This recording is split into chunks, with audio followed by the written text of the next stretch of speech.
So today,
maybe racist.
Hello everyone, and welcome to another episode of Chud Watch. A little bit earlier today because I'm going to be on the line later, so go and check that out.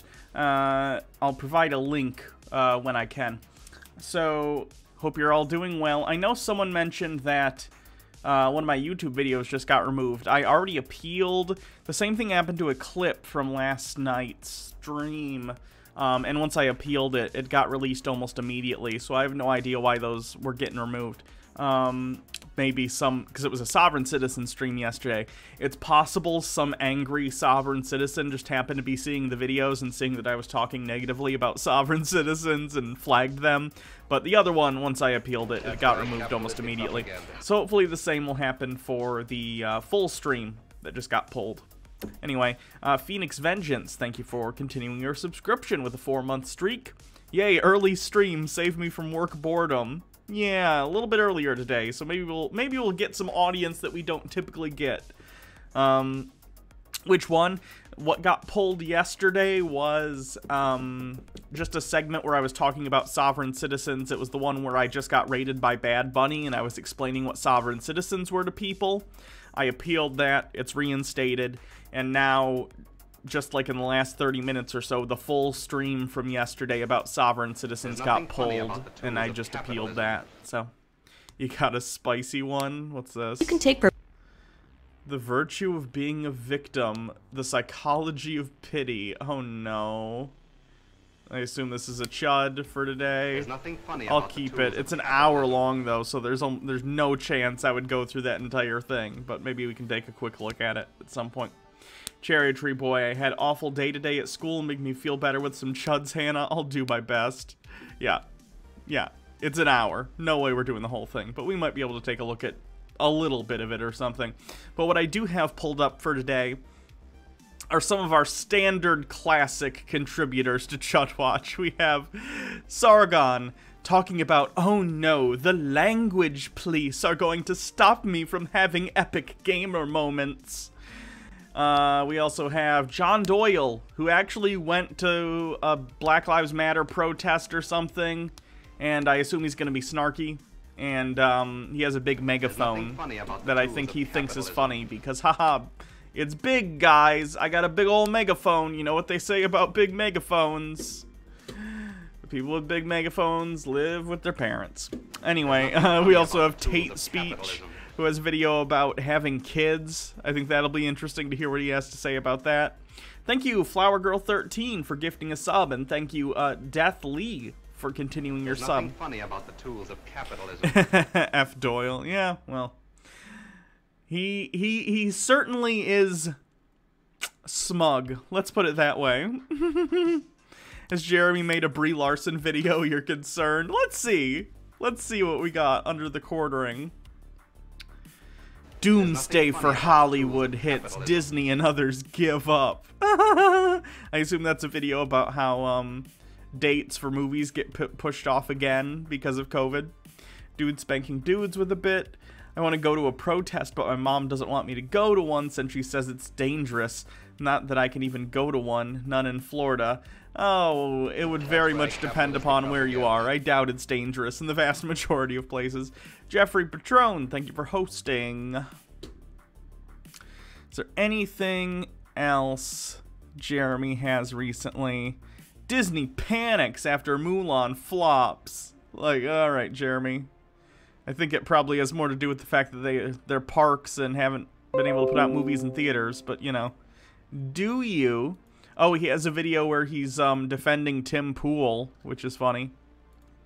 Don't worry, though. Jeremy's not a conservative. He just wants to make videos defending Tim Pool. Yeah, I know about the stupid Florida law about, like, protesting and, like, making it a felony if they declared a riot. I know. Pim Tool. Yeah, I know the meme. What else? Oh, I also pulled up Elliot Hulse. He's got a brief video called Pathetic P-Word Pandering Men. Ooh, I almost forgot. I also have Ben Shapiro gives dating advice. So, you can... I guess we're gonna find out what Ben Shapiro's dating advice is. I would imagine it's just you gotta keep that P word dry, like the Sahara Desert. Gives it some gription. I almost want to do this one first. Okay, fine. Let's see what Ben Shapiro. We're gonna start with something easy. This isn't even political necessarily, except for the fact that it involves political commentator Ben Shapiro. Him giving dating advice. So let's see what Ben Shapiro has to say about how to court a woman. Because we had a couple of calls yesterday that were relationship calls. We are taking your relationship calls. So, dear Abby in the house here, over at the Ben Shapiro Show. Garrett in Wyoming, you're on the Ben Shapiro Show. Go for it, Garrett. Hey, Ben, how's it going? Oh, it's going okay. I was just wondering, should I ask a girl out, or should I try to keep the relationship and not ruin the friendship? Colston with 20 bits. Step 1, have an arranged marriage. Thank you, Altered Rin, for subscribing with a 3-month streak. Haven't been able to catch many streams lately since I usually stream when I'm in class, but I'm free on Fridays, so I'm ready for Chuds. Nice. Let me see, did I miss anything? Okay. Yeah, I don't know why someone's calling Ben Shapiro for relationship advice. Like, even if you like Ben Shapiro is not a relationship advice person. Oh, Hype Train. Thank you, everyone, for support and subs and everything. Appreciate that. What should I do? You should ask the girl. I can't do the hats today because I don't want to mess up my hair prior to going on someone else's show. I'll put other stuff on, though. I'll do some of the I have a vest from Tinfoil Tuesday. I also have a cloak. I'll figure some stuff out to put on. I'll do this when we finish the Hype Train, though, so I can just do it all at once. Girl out. So I'm a big proponent of being very straightforward when it comes to relationship stuff. I think it is a horrible idea for guys to try and sort of ingratiate themselves with girls and then become friends, and then maybe we'll see where this goes. Okay, Ben, maybe you become friends with someone first, and that's how you determine if you want to get to know them and want this to go further. How do you know you even want to be in a relationship with someone or go on a date with them if you don't already know you're compatible? I'm not saying you can't, like, go on Tinder or go on some other site and find someone and hook up with them and then immediately just go on a date. That happens, but a lot of relationships start with, like, people just getting to know each other as friends, and then it expands into something more. I'm imagining a situation where Ben Shapiro is talking to any woman, and she's like, oh, that's nice, Ben. And he goes, you know what? Right now, I just need to say, actually, if you think about this further, we might be wasting our time if we're not planning to take this into a physical realm. So actually, I think that we should probably go out on a date, and I will pay. I will pick your food for you. We will get boiled chicken with mayonnaise, and you will enjoy it. We will return to my place where I have made my bed to perfection, and we will fornicate atop it. How does that sound? I think that's what Ben Shapiro asking someone out on a date would probably sound like. Thank you, SNR. Oh, God, I can't read that. Thank you for the 9 bits. And Abby My Dudes with 12 bits. Thank you for the 12 bits. Sheet with a hole in it. Number one, there is the serious danger of being friend-zoned, meaning that... Oh, God, no, Ben, no! Oh, God. There's no such thing as friend-zoned people. I think this has been covered to death at this point, and everyone knows this. Like, you are not owed a relationship because you happen to be friends with a woman, or because you happen to get along. Friend zone implies that, like, you are owed a relationship, and instead you are put down to the level of friend, as if it's like a hierarchy, and that relationships are somehow, like, inherently better than friends. And I'm not gonna say, like, relationships aren't an amazing integral part of life, but I'm saying, like, they're just different, right? Romantic relationships and platonic relationships are both very important for people to have. Being friend-zoned is basically saying that you had no expectation of being platonic friends with this person, and you were only being nice to them in the hopes that you would get in their pants. And it's very childish. This is what, like, high schoolers and middle schoolers think. This is not how adult people think about each other. Can't say Ben doesn't know his audience. Probably true. 25% of the Hype Train. starts to think of you as a friend rather than as a romantic interest, that could be a serious problem. And two, you could invest an awful lot of time in building up to a relationship that you actually are not particularly interested in, because it turns out that you're romantically interested in someone, and it creates an awful lot of tension. You know, I tend to be of the When Harry Met Sally mindset when it comes to... Oh, God. Look, I like When Harry Met Sally. It's an entertaining movie, but the idea that's put forward by When Harry Met Sally, that men and women cannot be platonic friends, is the most boomer shit ever. The idea that because your genitals can theoretically interlock, that you must have a romantic relationship with someone you get along with of the opposite sex is ridiculous. Who thinks this way? Like, what? No, you can have platonic friendships with people regardless of whether or not they happen to be of a gender that you were attracted to. Incredibly stupid. Can men be friends with women? And you can be, I think you can be friends with women if the boundaries are very, very clearly set. And this is particularly true if everybody's already married. So, for example, What does the fact that one person is wearing a ring have to do with anything?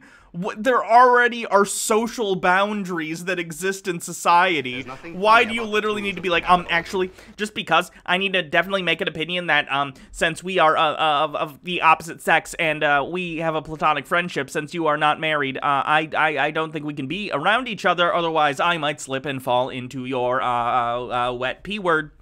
At Colston, 20 bits. By that logic, bi people can't be friends with anyone? Right, it's stupid. DM Trey, let's say you've been a... Oh, no. Do I want to read this? No, I'm not going to read that. Ah, you did give me a bit. Okay. Let's say, hypothetically... God damn it. Let's say you've been a bad girl. Let's say, hypothetically, you've been a naughty girl even, okay? And if you were a naughty girl, you would be my... You would be my dirty little... I'm not going to say that, right? Then, hypothetically speaking, you would be... Oh, no, I'm not going to say that either. Oh, God. Okay, I could read from here on.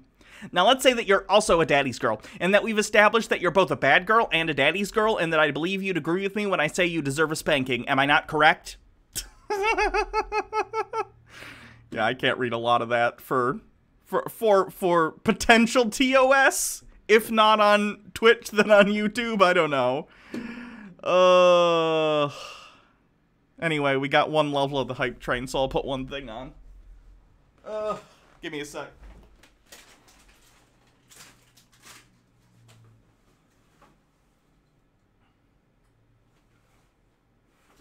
There's nothing funny about how about that? Capitalism. Oh, God. Can I fit this over my head without untying it? That'd be convenient. Nope, sure can't. Although I must have gotten it off. How else would it be tied still? Although, in fairness, I think Baja was wearing this at one point. Oh, no, there we go. That'll fit. That'll do. Very regal. There's nothing funny about the tools of capitalism. Welcome, Daddy Sume. Yeah, I'm on early because I'm doing a guest spot on The Line later, so I wanted to be able to have time to get ready for that. There's and nothing funny about the tools still of put this stuff on YouTube. Thank you, FlowerGirl13, for the 5 bits. And Daddy Sume, thank you for continuing your sub 4-month streak. Yeet! TOS of the soul. There's nothing funny about the tools of capitalism. I'm good friends with Elisha Krause. Elisha and I have known each other for a very, very long time, and we've known each other when both of us were married. And so it was always obvious to everyone that this was never going to be a thing, nor did either of us want it to be a thing. Okay, but why isn't that the same situation in a lot of platonic friendships? Like, I would think most platonic friendships between... We're talking about men and women here because Ben Shapiro wouldn't probably talk about people who are bi or gay. So let's just talk about, like, heteronormative individuals because that's what Ben Shapiro was talking about. If you're a man and a woman, and you're just platonic friends...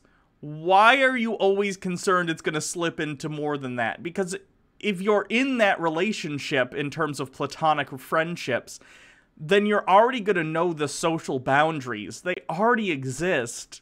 Like, what's a good example for this? Ben wouldn't consider me a woman like I am because I'm trans, and I don't think he thinks positively of There's trans nothing funny about the individuals. tools of Well, I'll use me for an example because I know you guys know what I'm talking about. Jake and I have been friends for like 10 years, maybe more. I don't know. And even though for a lot of that, I was outwardly presenting as masculine, and he didn't know I was trans, regardless, at no point did I ever feel like our relationship, even after I came out, is different or weird because he's a dude and I'm a lady, right? Like, why would it matter? Jake and I are just friends, right? Why can you not view your platonic relationships as that? Why are you constantly on the edge of wanting to have sex with your friends? It's so weird. Obowan, with a bit. A little over 5 months on Twitch. Congrats. Thank you. I think most of us old school peeps saw the fan art. Which fan art? But when you're single, particularly, those boundaries are really, really weird. And oh, God. They're not that weird, Ben. Learn to read the room. I gotta turn the air on because this cloak is hot.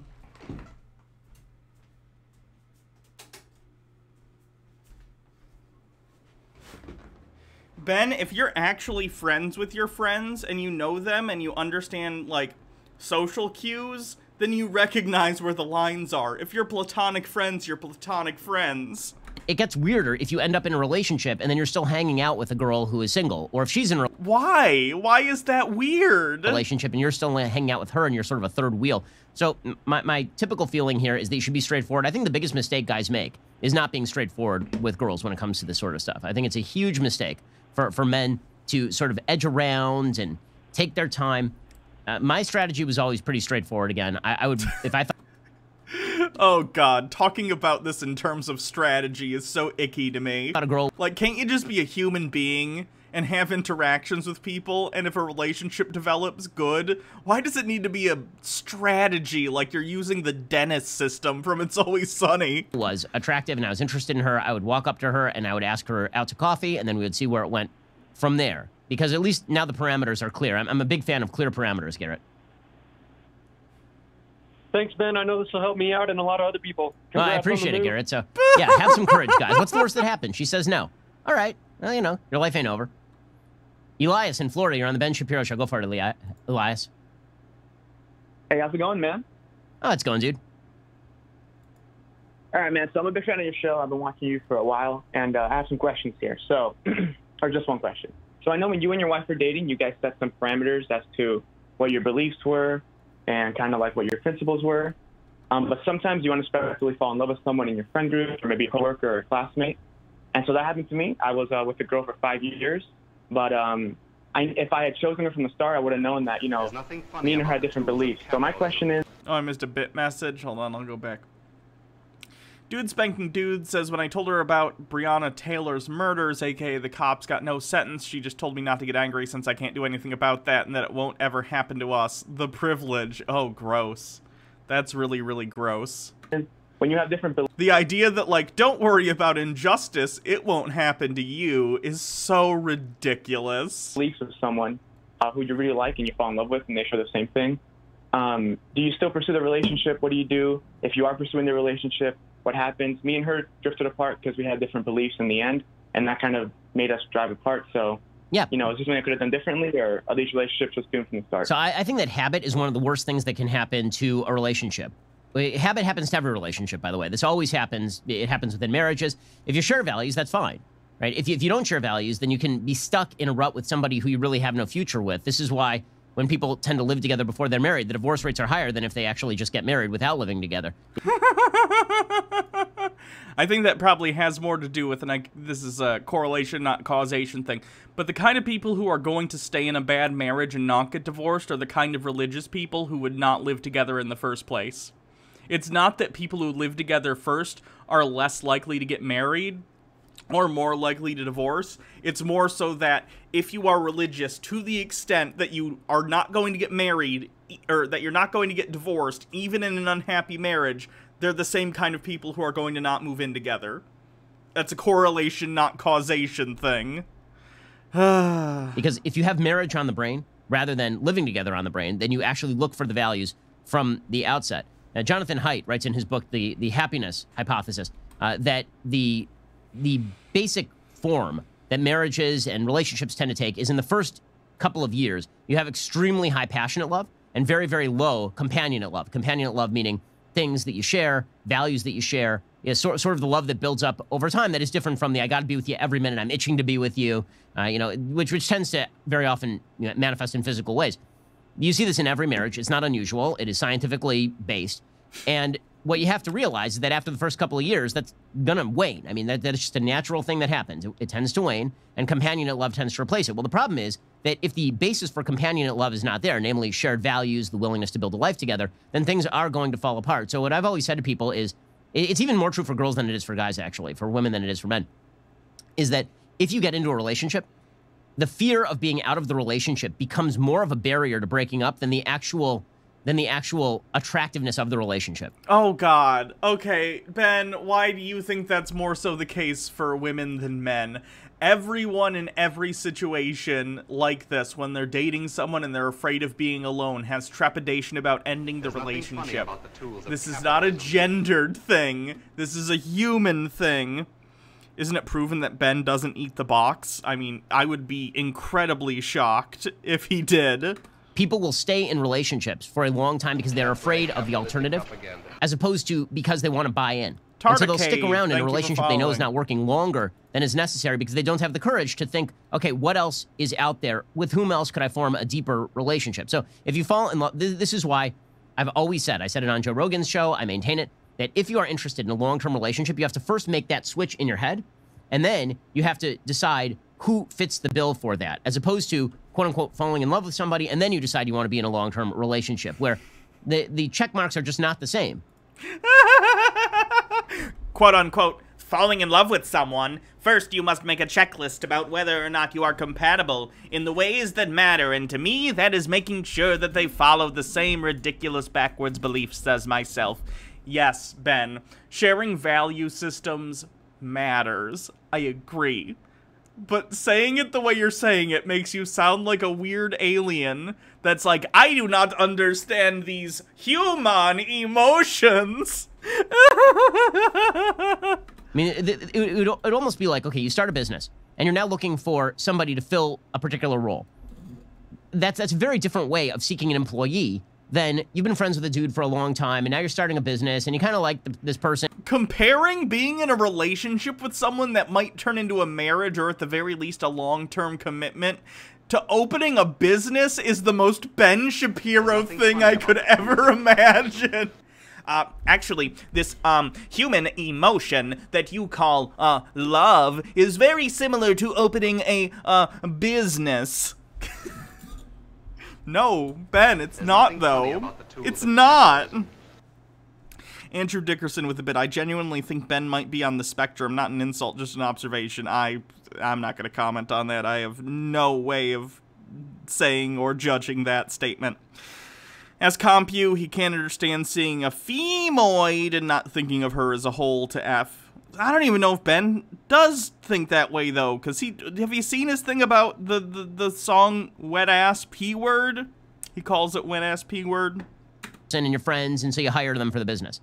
The former is likely to work out because you've actually tried to tailor what you are looking for to what the actual requirements are. The latter is unlikely to work out. You end up hiring your friend, he ends up being a schlub, and now your friendship is on the rocks, and it's really kind of stupid because your friendship is on the rocks and they're a bad employee, right? Like, the same thing happens in relationships. People tend to not think rationally about relationships, which makes sense because so much of it is passion. But if you know, Tucker White 94, I'm still not convinced Ben Shapiro wasn't designed in some conservative think tank laboratory.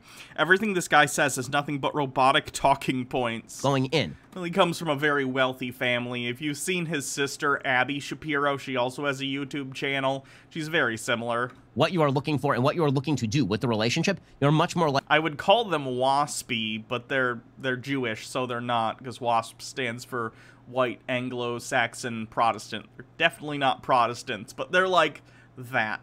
They're people who grew up with a ton of privilege, with with money, where they never had to worry about, like, are we going to be able to pay rent next month? Are we going to be able to get food and afford school and all that stuff? They never had any of that, and I just don't think they understand what life is like for, like, 90% of people. It's really, really wild. Likely to seek important factors. And if you're in a long-term relationship with somebody where there is no future, all you're doing is prolonging the agony by continuing it, Elias. Yeah, thank you so much, man. I appreciate that. Really appreciate it. Thanks so much. All right, Julius in Maryland, you're on the Ben Shapiro Show. Go for it, Julius. Hi, Ben. Good afternoon. Thanks for taking my call. Yeah, so I have a question about, it's quite similar to something you mentioned a few minutes ago. I think was your first call. So there's this girl who I've been friends with for a while, and I asked her out, and she said no, but she wants to remain friends. I guess she said she doesn't want to jeopardize the friendship. So I'm kind of caught in two minds here because, like, I wanted to become more than friends, but she doesn't want to be. So okay, so that's the end of the story. You wanted to be more than friends. She doesn't. That's it. Don't push the issue. That's the end of the story. Period. What are you asking advice for? Like, should I harass this friend of mine because they don't want to be in a relationship with me? No. And I'm not even going to say here, I give Ben enough credit where I think he's going to say the same thing. I think even Ben Shapiro, weirdo that he is, recognizes that, like, if a friend doesn't want a relationship to continue further, you should drop the issue. I do, however, think Ben will probably say, like, well, you should just end the friendship too. That I don't necessarily agree with, because I think you can have platonic friendships with people of the opposite sex, but Tucker White 94 with the bit, how much do you want to bet Ben Shapiro pays people to call into his show? I don't think so. I don't think so at all. There's a ton of people like Ben Shapiro, and acting like that people don't like Ben Shapiro is to bury your head in the sand. He has almost 2 million subscribers. People love Ben Shapiro. Don't act like he's some, like, fake figure being propped up. Don't get me wrong, does he get money from right-wing think tanks? I'm sure he does. That doesn't change the fact that his messaging resonates with a ton of people on the right. Dudes spanking dudes. Notice how it's only cis men asking? Yeah. Yeah, don't count on it. Yeah. Don't count on it. Once she said that she wants to be friends, that is her way of saying that she does not want to be anything more than friends. So now the question is, do you want to be friends? And the answer is probably no, right? Not because... Oh, God. And this is my problem with people who talk about the friend zone, because they're looking at it from entirely their point of view. If she has friend zoned you, then you have relationship zoned her. Do you understand that getting to know someone and acting like someone's friend just to get into a relationship with them is wrong? Do you see that that's not manipulative and you're using that to try and ingratiate yourself to that person? Now, I'm not saying you can't, like, have a genuine platonic friendship and then eventually over time that grows into something more. That happens all the time, and that's completely fine. What I'm saying is, if you start trying to be friends with someone because in your head you're thinking, well, maybe this could blossom into something more, then you're being weird. Don't do that. Like, if you want to ask someone out on a date, ask someone out on a date. Do not be like, ah, yes, I will bide my time by pretending to be this person's friend for half a year or years, and then I'll spring it on them that I've never really been their friend, I just want to get in their pants. That's disgusting. That's disgusting behavior. Tucker White 94, the fact that there's people who unironically like Ben Shapiro gives me no hope for the species. Oh, I've had no hope for a really long time. So, I don't know where you've been. Because you can't be friends with somebody, but because you're thinking in different terms, right? What you want from the relationship is a thing that's never going to happen. And so, you know, thinking of yourself as like the backup guy is really a bad way of going about it. You're putting yourself in a position for hurt. Why is that the alternative? If you were genuinely friends before she said no, it'll probably hurt you for a while, because having a crush on someone and then having them reject you because they don't feel the same way, undoubtedly that can hurt. But, like, as a human being, you can get over that and eventually just continue to be friends like a normal person. Now, you're not obligated to do so. If you're hurt enough by something and you don't feel that the relationship can continue because that's just not where your head's at, I guess that's fine. That's on you. But, like, if you were getting in the entire friendship in the first place just to be in a relationship, very weird. Kind of manipulative.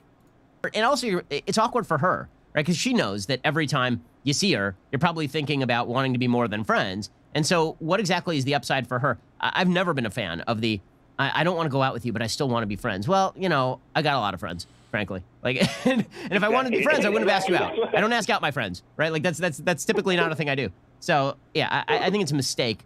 Guys tend to do this. They tend to hang around thinking, well, maybe I'll get lucky at one point and she'll change her mind. No, if she wants to change her mind, she can change her mind whether you are hanging out near her or not. And in fact, may in fact be an inhibiting factor for you to be quote-unquote friends because she feels like she has the convenience of being able I just noticed he has a mug that says leftist tears.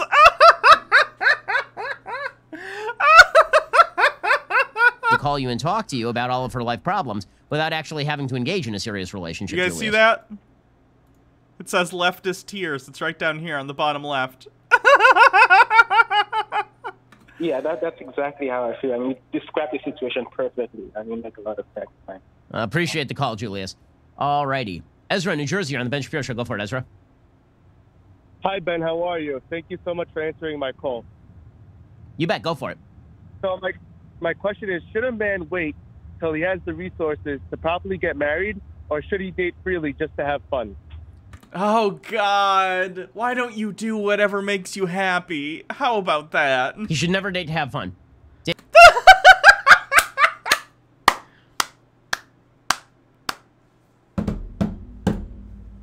There it is. Dating to have fun is because you're an ass. Seriously, this is really... I think dating for fun... First of all, dating is not fun unless... Are we sure? Ben's like not... Ben, are you sure you're straight? Like, if you're not having fun going on dates, even now, like with your wife, if you're not having fun being with her, are you sure you're into ladies? Like, what? Like, what? Ben! Please, Ben! You can be happy. Just be happy, Ben. Unless you're dating because you really have very little care or compassion for the person who you are dating. Because, you know, I know that we live in a society where consent is the only value. And oh, no? I've seen people on the right say the same thing, like, the left only cares about one thing in regard to relationships, and that's consent. Yeah, that's the key. Yeah, you're right. I agree. Ask Compy with the bit. I don't think it's that he's not into ladies. I think he's just not into fun. That could be it. Tucker White 94. I know people have strange kinks, but it baffles me that there's a woman who wanted to marry Ben Shapiro. Yeah. And consent is an extremely high value, right? It is a necessary requirement. But it is necessary, but not sufficient. Okay, just because someone consents to do something does not mean, as we have learned, that they are going to particularly find that thing fulfilling or wonderful. Okay, but people are adults, right? And if someone consents to do something, you both want to do it, you can do it. And the implication that, like, dating for fun without the intent of a long-term relationship, as long as everyone involved is on the same page, implying that that's somehow inherently either dangerous or morally corrupt in some way, it's just not founded in anything. Like, as long as you're staying safe and wearing protection or whatever, it's fine. I don't understand this idea that, like, oh, it's basically coming from a place of it's sinful, which is not a worldview that jives with reality, right? It involves a necessary belief in, like, a God that dictates that this is wrong, and it's wrong because God dictates so. And that's a very narrow worldview to come at things from. At least he agrees consent is important. I think he has to pay lip service to that. I really don't know how much he gives a crap about that. Krista Willow, Twitch felt you should know. Oh, because you subscribed for 4 months with a streak. Thank you. 74, Quinn, 74. Everything always has to be 100% serious all the time, obviously. Like, you know this in any relationship you have with somebody that you actually love, which is that just because someone consents to do something doesn't mean that they actually want to do it. They may be doing it for you. That's coercive consent, and that's not consent, Ben. Have you listened to literally anything the left has been saying, or I should even just say reasonable people have been saying about consent for the last decade and a half? They may be doing it because they feel there is not a lot of alternative.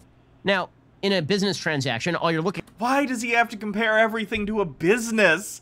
Ben, we're talking about relationships and consent. We are not talking about, like, getting employees and filing contracts. For is consent. But I don't think that love is a business transaction.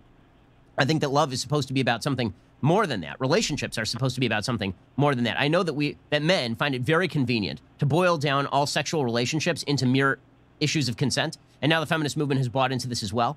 What? What? I wish more men on the whole, like, we're like, yeah, consent, I completely understand and accept this as the necessary thing for relationships. I think most men probably do, but there's, you know. Anyway, Ben, consent is key, because beyond that, that's going to be people's personal opinions. If someone's personal opinion is that they're Jewish or they're Christian or they're some other religion and they want to save themselves for marriage, that's their business. And that is involved in their consent, right? They will not consent because their worldview is that they should not be involved in that sort of physical relationship until they're married, and that's fine. But if someone's like secular, or even if they're religious and they don't think that some sort of sexual purity is a real thing, and they're completely fine having sex with other people, then that's consent, and that's all that's needed. Like, Ben, are you seriously saying that we should, like, admonish or, like, punish adults for consenting and doing things they want? Like, you're on the right. Aren't you supposed to care about liberty and people's right to do things they want to do? Why all of a sudden are you coming in and policing what people do between themselves? It's very strange. Tucker White 24. I'll give Ben Shapiro this. If even the biggest sticks in the mud like him can find love, then there's hope for the rest of us hopeless schmucks. True. But if you care about somebody, then consent is just the first step, right? Then it should be, why are you consenting because you actually would like to have a relationship? Would you like us to have something more long-term? If that's something that's important to you, but there are people who date and just hook up and they're fine with that. And that's their business. Like, if it's just, you know, if everything is purely on the level, then that is one thing. But very rare, that really only happens on TV, right? The notion that guys go up to girls and they're like, you want to have one night in the sack and let's do it? And the girl's like, yeah, let's do it. And it's just for fun. Like, that is not... Ben, Tinder exists. People do hook up. And that's fine. Not everyone's into that. It's not something that sounds good to me. But, like... if other people do that, that's perfectly fine. The way that people tend to actually engage with sex, particularly not women.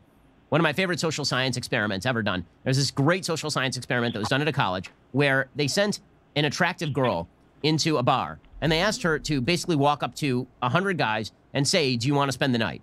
And out of the 100 guys, like 97 of them were like, absolutely.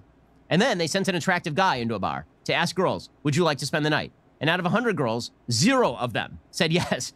Yeah, there are sociological reasons for that, Ben. Like, let's say I'm a woman in a bar, and let's say I pass and I'm attractive, or even let's say I'm a cis woman. Let's even say no, I'm in the bar myself, right? And I get and I'm not in a relationship in this scenario, and I get approached by an attractive man who's like, hey, you want to go back to my place? I'm going to say no. You know why? Because I think he'll murder me. That's not a concern for men. That's not a concern for men of, like, being murdered by women who pick them up. Not that it doesn't ever happen. It's just not at the forefront of men's minds, typically speaking. But if some rando comes up to me and says, hey, you want to get out of here? I'm going to assume they want to murder me. Tucker White 94, something's missing here. Ben's yet to mention that his doctor's a wife who is a doctor is a doctor. Right? Men and women do not think about sex the same way. And it is very flattering for men to believe that women think about sex the same way that men do. They do not. Okay, there's a lot more emotional attachment. This is why, for example, in surveys of sexual satisfaction, one of the main factors in female sexual satisfaction is always the depth of the relationship, is a level of comfortableness. I think part of that probably has to do with the fact that it's always a concern for women in sexual situations that they feel safe. Again, this has to do with, like, sociological factors. Like, women feeling safe during sex is incredibly important, whereas I don't think it's something men think about a lot. I don't think men think about, do I feel safe in this sexual situation? Because I'd imagine 99% of the time they do, because they typically have the power in the situation. And what I mean by that is, in most situations, on average, men are going to be bigger, stronger, whatever. And in this particular scenario of, like, coupling, it's a very vulnerable position, let's say. So, I think that more has to do with just, like, safety concerns that men don't even consider in regard to sex. Even with someone you're in a relationship with. Like, I just don't think it's something that crosses a lot of dudes' minds.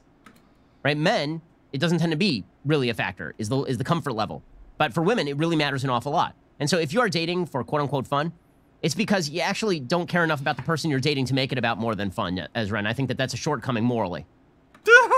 It's not. If people are fine being in relationships that they don't know are going to last, like, forever or for long term, that's fine. That's their business. It's not my place to get in the middle of two consenting adults, two enthusiastically consenting adults. It's not my place to get in between them and be like, what you're doing is wrong! Like, says who, Ben? And I know you're gonna say, well, the Bible says... Or you'll say, well, the Torah says, the Old Testament, the first 5 books of the Bible, whatever. And Ben, if that's how you feel about it, that's fine. But applying your moral religious beliefs to others who don't feel the same is a fruitless endeavor. It's a waste of your time. It's a waste of their time. Just don't do it. So, Ben, but what about, I'm talking about, like, the financial resources. Like, a lot of men, especially now, they're unemployed. Especially I live in New York. A lot of people are unemployed. They basically living off unemployment. Should we start dating, or should we wait till the economy gets better? Well, I mean, are you intending on getting a job, and then are you intending on getting a job at some point? Like, I don't think that I think you can get married. I started my own company, and I'm waiting. Right now, I'm not getting a salary, but I started my own company recently. Yes, I mean, if the understanding is that you are going to be dating for marriage, and that in the course of that marriage you are going to increase your income, then I don't think that marriage is the chief gap there, right? I think that marriage and finances are a lot more separate than having children and finances, frankly. I think that two consenting adults can get married understanding they're going to experience financial... So, two consenting adults, I'm going to assume enthusiastically. I just assume when I say consenting, I'm saying enthusiastically. So, Ben's opinion is that two adults, no matter what, can consent to tie themselves to each other legally, but they can't decide to go to the bone zone because that's morally repugnant. This is how a child thinks. This is not how an adult should view other adults and their decisions. Hardship, and I don't... Tucker White 94, well, I'm convinced, Hannah, you and Baha need to cease your fun tomfoolery and get married. I don't think that that's necessarily a bad thing. Most people, when they get married, are a lot poorer than they are later on in their marriage, just because people get richer as they age. It really depends. In the past, that's been the case if you're white, that, yeah, typically your resources and your wealth grows as you get older, but these days, it really is really dependent upon your situation. There are a ton of working class people that absolutely cannot get ahead, and it's just going to get worse from here if we don't do major reforms to our economic systems. But having kids is a different story. You want to bring kids into a situation where presumably they know where the next meal is coming from. Getting married is a bit of a different thing. I think that you can get married when you're not making a lot of money, and I think that that's not only not bad, I think that that can be, in many cases, quite good. I think that having kids when you don't have enough money to support the kids is a different story. I appreciate the call, Ezra. Frankie in Michigan, you're on the Ben Shapiro Show. Go for it, Frankie.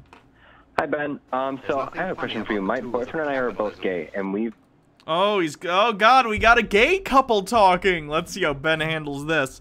Bobbing for giblets. Most people are one medical problem away from perpetual debt. Yeah, it's disgusting. And then 100 bits from the name that I can't pronounce. He is vibrating. How fast do you think his foot is tapping under that table? Oh, God. Yeah, you're not kidding. That's stuff that, like, my dad did, too. He's got that same, like, energy where he's like, where they could probably stand to be medicated for something, but they don't believe in, like, mental wellness, so they, like, just deal with whatever anxiety that's, like, driving their frenetic energy. Been questioned how we can be It's for fat unicorns backwards? Okay. conservative despite being gay. I say it's because I value things that conservatives do. Like, I'm even against how Obergefell was decided, which... Excuse me, Ben, I am a homosexual. However, I very much disagree with the Supreme Court decision that gave me equal rights to marry. Oh, this is not a person I'd like to meet in real life. It's really baffling people. Tucker White 94. Oh noes, the pure Judeo-Christian show has been defiled by the gay. This was sarcastic, yeah, I know. But I guess my question is, how do I explain to people that conservatism isn't necessarily anti-gay? Spoilers! It is. And Ben Shapiro's a weird person to talk to about this, because Ben Shapiro's not fond of, like, gay people or gay marriage. He thinks it's wicked and a sin. Jake and I, over on the Hannah and Jake channel, are doing a reading of Ben Shapiro, or not Ben Shapiro, sorry, rather, of Dave Rubin's book, and he even mentions in his chapter on gay marriage that Ben Shapiro is still, even though he's friends with Dave Rubin, who is gay, if you don't know, and is married to his husband, Ben Shapiro is still against their marriage, even though they're friends. Friends. It's ridiculous. So, I think that conservatism is about the idea that a limited government exists in order to protect your rights, and that... Daddy Sume with a bit. Speaking of Ben Shapiro's book, what happened to the reading of it?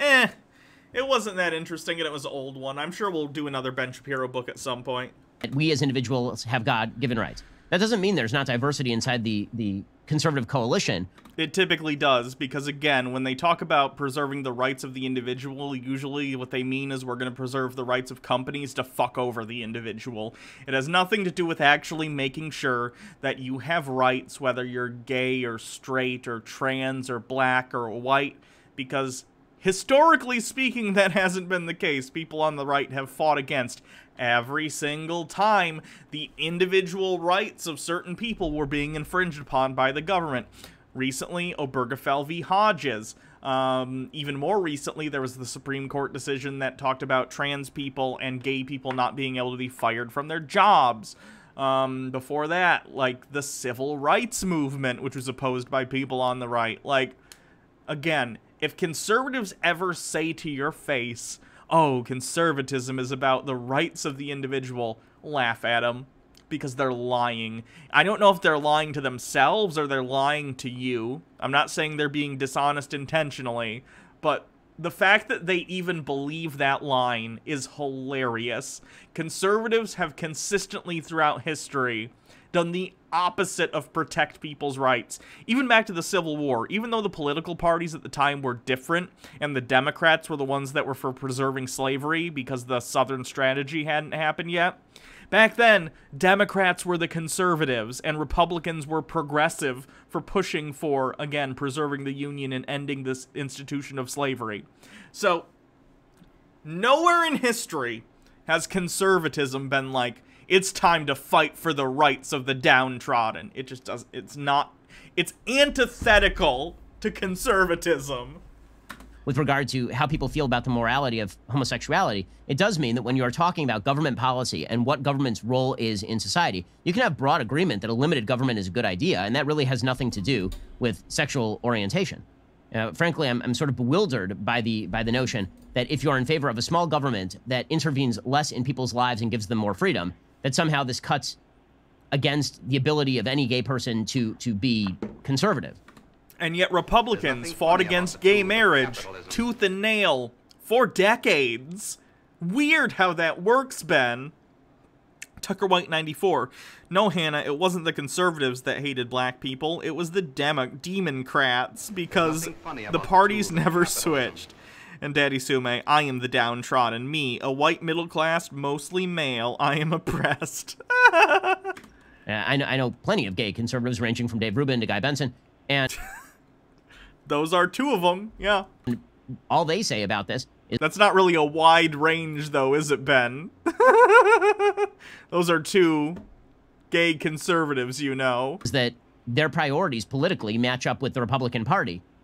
Because they're wealthy. They're wealthy. This is something that I think more people could stand to think about. Once you get above a certain income, or once you get above a certain wealth bracket, social issues, if you're a selfish person, no longer matter to you, and you start aligning yourself with your wealth class rather than your actual identity. Specifically because, let's say you're rich and you're gay, or you're rich and you're trans. Look at Caitlyn Jenner for a good example of this. They do things that are antithetical to the cause of being trans or being gay or whatever, but the reason they're able to do this comfortably is because they're rich and they're insulated from literally every consequence negative in society that happens to people for being in these minority groups. Caitlyn Jenner, who voted for Trump, will never have to worry about being unemployed because she's trans. She will never have to worry about not getting health insurance or not being provided health care because she's rich. Those problems just don't apply to those people. So if you ever wonder, like, boy, why do rich gay people or rich trans people tend to be more right-leaning? It's because they're completely insulated from the problems that are caused in our society by being a minority. That's why. Daddy Sume, those are the two. Can you name a third? Yeah. By the way, there are many people inside the Republican Party who personally believe on a moral level that homosexuality... Does Rubin identify as a conservative now? Yeah. Even if he didn't identify as one, it's clear he is one. But yes, at this point he has said, like, I'm a conservative now. May be a religious sin, right? I'm an Orthodox Jew. That is something that you know, Orthodox Jews believe. And also believe the government has no role in regulating this sort of stuff. I mean, I was libertarian on gay marriage before it was cool to be libertarian on gay marriage, Frankie. No. Mm-mm. Yeah. Okay. Well, thanks so much for that, Ben. And congrats to you and the Daily Wire team to move to Nashville, too. I appreciate it. Thanks so much. All righty. Kenny in Indiana, you're on the Ben Shapiro Show. Go for it, Kenny. Hey, Ben. It's great to be on the show. I'm calling. Me and my wife, we've been together about 10 years. We had 2 children. And I've obviously been into politics quite a bit. Capitalism. He didn't answer that question at all. Yeah, not really. Your show, right? I think there was a question earlier he didn't really answer either. He's bad at this. I follow quite a bit of other political sources as well. My question really comes to is my wife has just absolutely zero interest whatsoever. So I'll get her to go out and vote every 4 years. She pretty much votes however I do. That's gross. If you are not interested in politics whatsoever, but your partner is, I don't know why you'd be watching this show if you're not interested in politics at all. But, like, let's say you have a partner who's not interested in politics at all, and you just, like, tell them how they should vote, and they vote every 4 years. Don't do that. Like, people who are not informed shouldn't vote. I'm not saying there should be a test, like, to determine if you should be able to vote, because you can't do stuff like that, and I don't think that's right. But I do think if you're an uninformed person and you don't know what's going on in your own country to have an informed vote, then you should abstain from voting. The idea that someone's like, well, I don't really follow politics, but my husband's voting for Trump, or even if it's the opposite, oh, I don't really follow politics, but my husband's voting for Biden, so I will too. That's disgusting. That's absolutely disgusting. Do not vote if you don't know why you're voting for someone. Tucker White 94, I hate that I now share the same state as Ben Shapiro. Good luck with that. Which is great, I guess. You thought Ben Shapiro was against gay marriage? He is, morally speaking. Ben Shapiro does not like gay marriage. He has said, and in Dave Rubin's book, which we've read, Dave explicitly talks about how Ben Shapiro disagrees with his marriage. He doesn't think gay people should get married.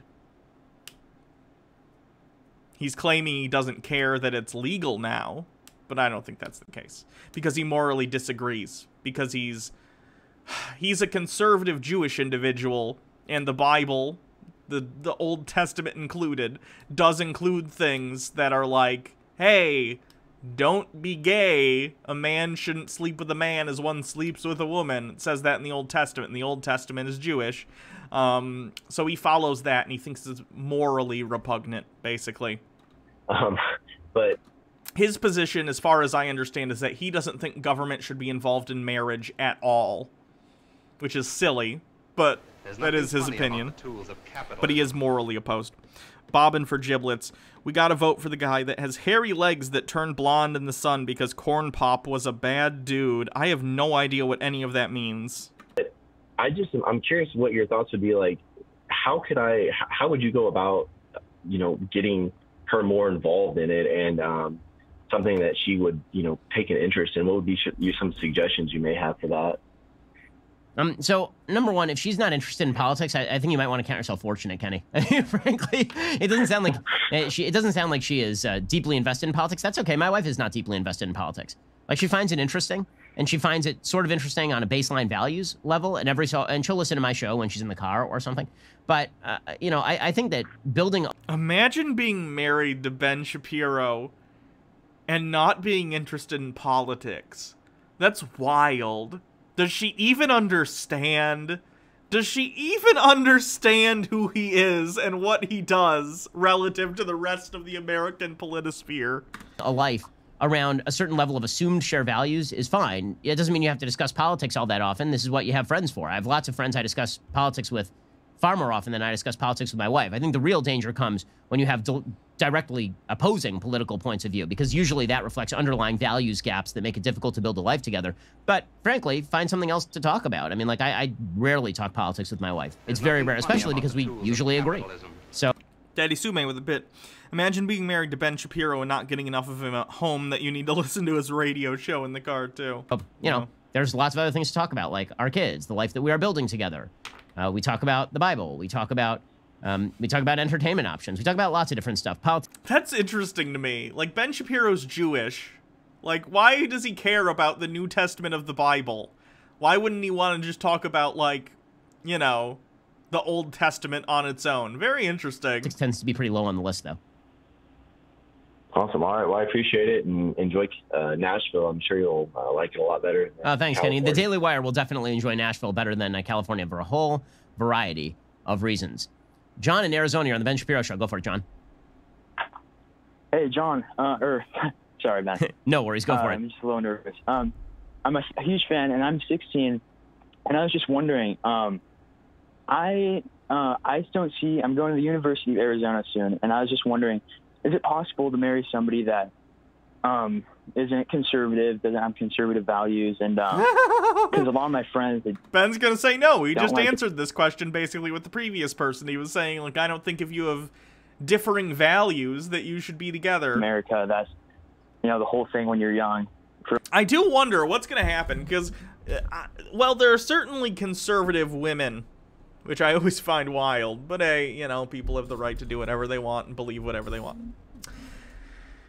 There are certainly, I would think, fewer conservative women than men, especially of the brand that are, like, hardcore Trump fans.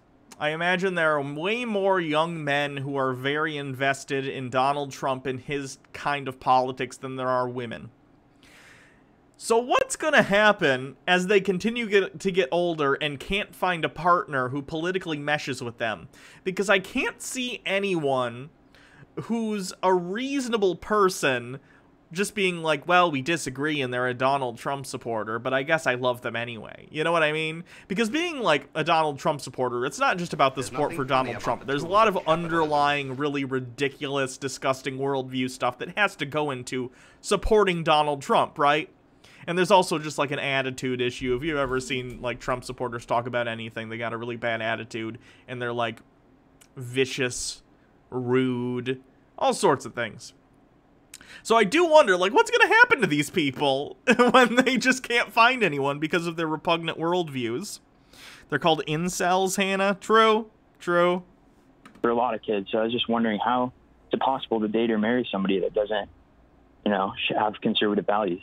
Don't do it. When I say conservative values, I don't mean votes Republican. I mean shares values about how you want to raise your kids, your values on gender, your values on morality and sin, your values on religion, right? I think that the more things you share in common in terms of core values, the more likely you're... Baja, what are your positions on morality and sin? I guess we need to have that discussion. Bobbing for giblets. Here's the hairy legs clip. Okay. Oh, God. Biden recounts harrowing incident with a gang leader named Corn Pop. I learned a lot. And I learned that it makes a difference. This was the diving board area, and I was one of the guards, and there was a 3-meter board. And if you fell off sideways, you landed on the darn cement over there. Andrew Dickerson, if he doesn't hate LGBT people, then she's not or if she doesn't hate LGBT people, then she's not conservative. And Corn Pop was a bad dude. And he ran a bunch of bad boys. And I did. And back in those days, to show how things have changed, one of the things you had to use Catalina was Gearbox in your hair, says, you I had have to wear a bathing cap. cheesecake. I hope it's delicious. And so he was up on the board, wouldn't listen to me. I said, hey, Esther, you, off the board, or I'll come up and drag you off. Well, he came off. Baja Blast says, do all the sin and morally don't be a shit person. Good. I'm glad we're on the same page. And he said, I'll meet you outside. My car, these were all public housing behind it. My car, there was a gate out here. I parked my car outside the gate. And he said, I'll be waiting for you. He was waiting for 3 guys in straight razors. Is Rick rolling a sin? It's the most grievous of sins. Not a joke. There's a guy named Bill Wright, Mouse, the only white guy, and he did all the pools. He was the mechanic. And I said, what am I going to do? He said, come down here in the basement where where all the pool filter is. You know the chain, there used to be a chain that went across the deep end. And he cut off a 6-foot length of chain. He folded Daddy up is and a said, you walk naughty out sinner, with that giggity. chain. Yikes. And you walk to the car and say, you may cut me, man, but I'm going to wrap this chain around your head. I said, you kidding me? Elsie He Huff, said, thanks no, for if following. you don't come back. And he was right. So I walked out with the chain. And I walked up to my car.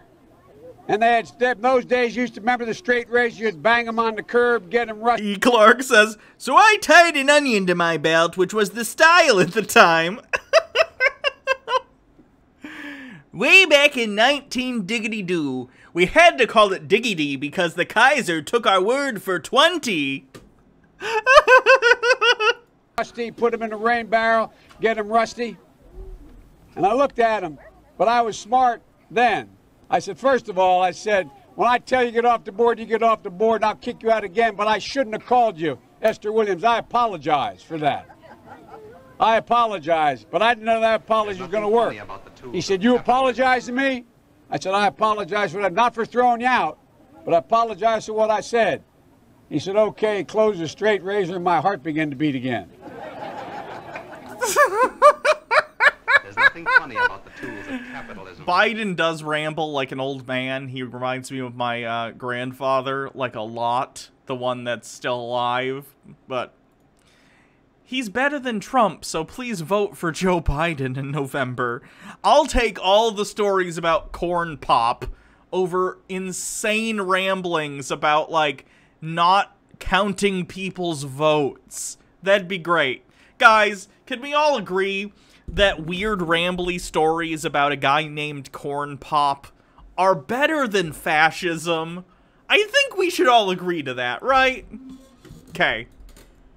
Relationship is to be successful. You know, it seems that simple common interest in entertainment choices is not going to be enough. So my answer is don't. How do you date somebody who is different from you politically, like radically different and committed to that radical difference? I think that it's generally a mistake. Sometimes political differences don't implicate values. In that case, fine. But very often they do. And so you should really consider seriously before you jump into a relationship. And if you're looking for a conservative, honestly, I'd start with your local church, because that's usually where somebody who shares your values is probably going to be. Oh, Ben. I guess that's his advice. A lot of it was fine. A lot of it was bad. Here's the hairy legs part. At least Biden's rambling story ended with nobody getting hurt. Yeah. No, I sit on the stand, and it get hot. I got hairy legs that turn turn blonde in the sun. Oh, Biden. Oh, Biden's lucky he's going up against a literal fascist. Anyway, your refusal to date conservatives is one reason we have Donald Trump. Oh, God. Look at this guy. Oh, no. He looks exactly like the person who would have written this article. Let's read this very quickly. Soily One as a link. You know what uranium is, right? It's a thing called nuclear weapons and other things. Like, lots of things are done with uranium, including some bad things. Oh, my God. Ah! Welcome to the geriocracy, folks, where all our leaders are too old to even be driving, but instead they're going to drive our country into the ground. Lovely. Did I look at this? Hold on. Temp worker incorrectly threw military ballots into the trash in one Pennsylvania county. I did see that. That was stupid. Anyway. Let's read this really quick and then we'll move on to either John Doyle or Sagon. The popular dating website OkCupid announced Wednesday that it will make the online dating scene a little easier for progressives who can't risk interacting with someone whom they disagree. Imagine the horror. Well, if it's something that includes your political positions, it would also protect conservatives who don't want to date liberals, right? You're just mad because you recognize that being a conservative makes you unattractive. They announced a partnership with Planned Parenthood that allows site users to put a badge on their profile signifying support for the nation's largest abortion provider, much the way Facebook becomes saturated with similar kinds of profile pictures during the newest disaster. Dude spanking dude. Someone needs to hide Biden until the election so he can't say dumb shit. Yeah?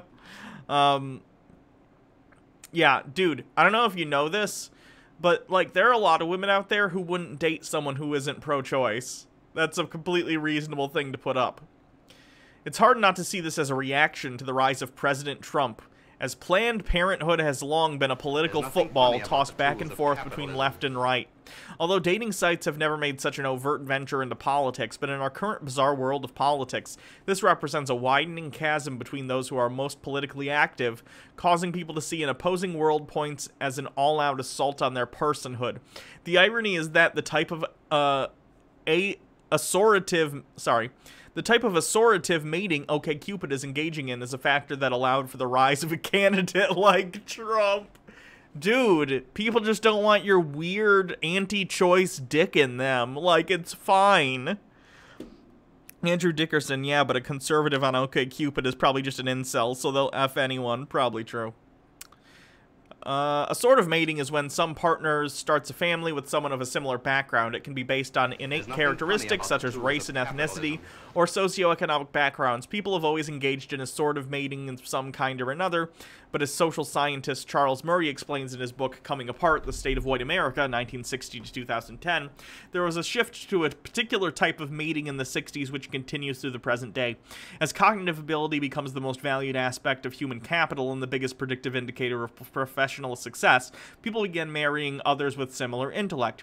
Ivy League graduates marry other Ivy League graduates, and their kids do the same, and so on and so forth, causing severe economic stratification between what Murray calls the new upper class and the lower class. No.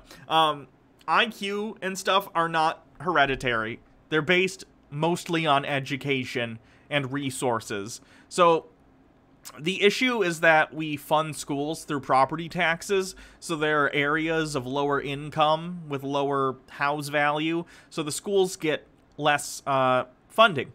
So they have fewer resources to teach the kids appropriately, and that's a huge part of the problems we have in this country. Thank you, KF Logan, 1875 for rating. Go check out Logan's channel. Did something else happen? Furia Ferna, thank you for subscribing with a 3-month streak. Hey, 3 months, thanks for all the hours of content, Queen. Also, I just started a transition fund. Would you mind retweeting it? Sure. Did you tweet it at me? If you tweet it at me, I'll make sure. to retweet it.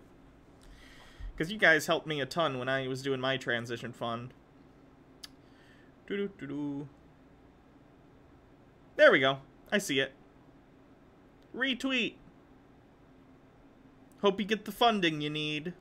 I know it's expensive. Like, crazy expensive.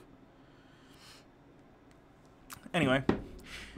This is all developing at a time of increasing polarization in politics. In 2014, the Pew Research Center conducted a study on the issue and found 43% of Republicans had a very unfavorable view of Democrats, up from 17% in 1994.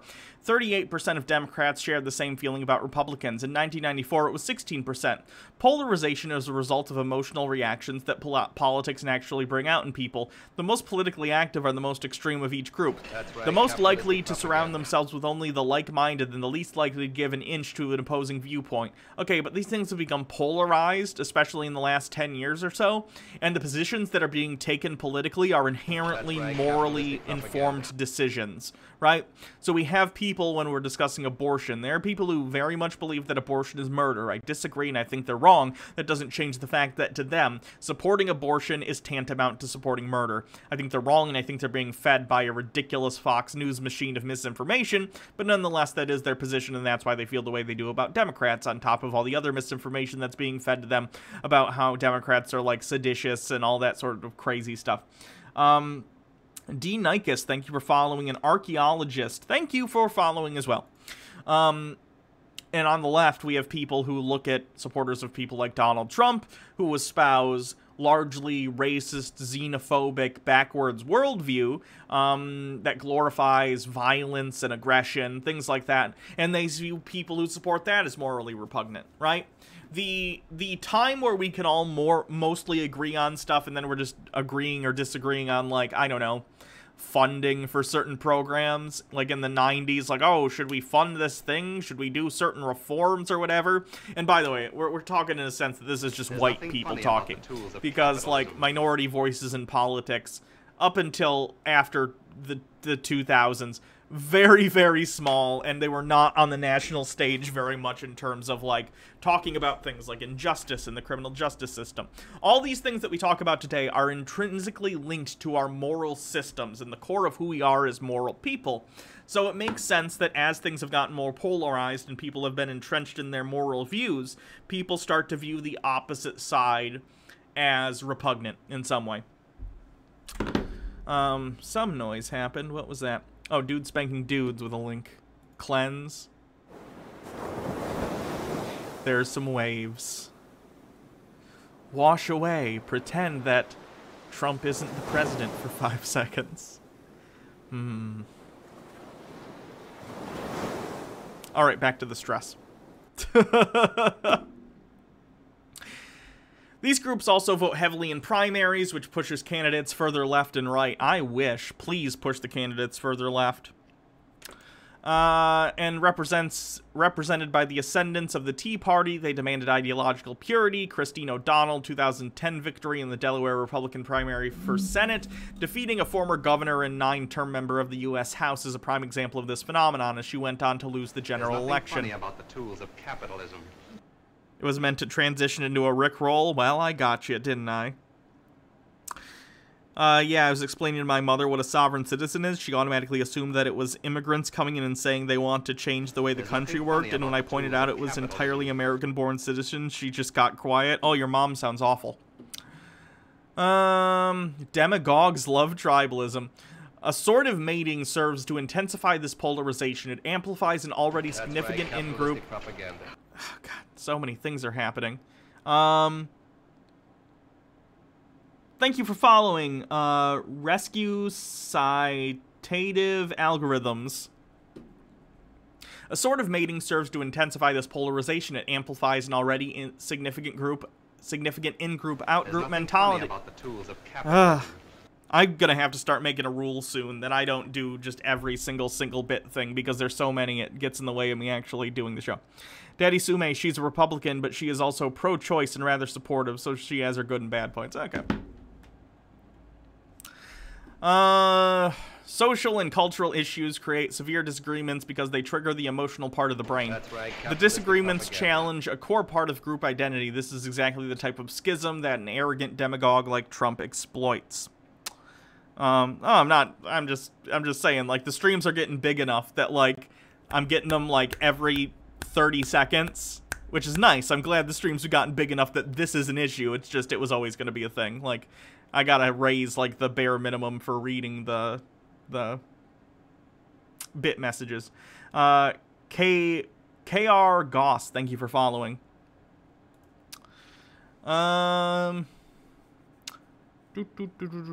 Social and cultural issues creating severe disagreement because they trigger the emotional part of the brain. The disagreement challenges a core part of group identity. This is exactly the type of schism that an arrogant demagogue like Trump exploits.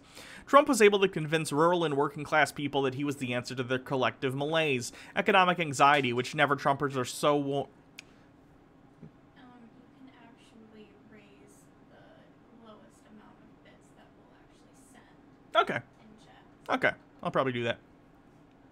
Economic anxiety, which never Trumpers are so wont to point out, are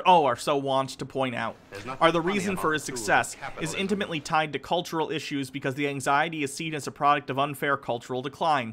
You didn't lose your job because of your skill set didn't match a changing economic reality. Instead, it was the result of a rigged system that benefits the elite. Liberal urban centers on each coast and their progressive government-dependent constituents at your expense. In the less polarized environment, that shtick might be seen for the nonsense that it is, but in a world of ignorant voters and social stratification, in which progressives who live in the wealthy zip codes and small-town conservatives share a mutual disdain for one another, you get stratification that populist blowhards can exploit. Humans naturally form groups, but when rampant partisanship is the foundation upon which the group lies, the extreme politicians are the most likely to win their sympathy. If a progressive doesn't want to date a conservative and vice versa, that's perfectly fine. Everyone has deal breakers, but as a political protest, this form of virtue signaling is counterproductive in the long run. This is a stupid article. I agree that we should be concerned about the increased polarization of the political positions in the United States, particularly on the far right. Of course I'm going to say that on the far left. But either way, I recognize it's a problem. Staking your entire article on the fact that, like, a dating app is saying that, hey, now you can say you're pro-abortion, which is, by the way, a deal breaker for a lot of people anyway, is fine. And that's a stupid thing to write an article about. Anyway. Thank you for the 100 bits, just because, they say. Krista Willow.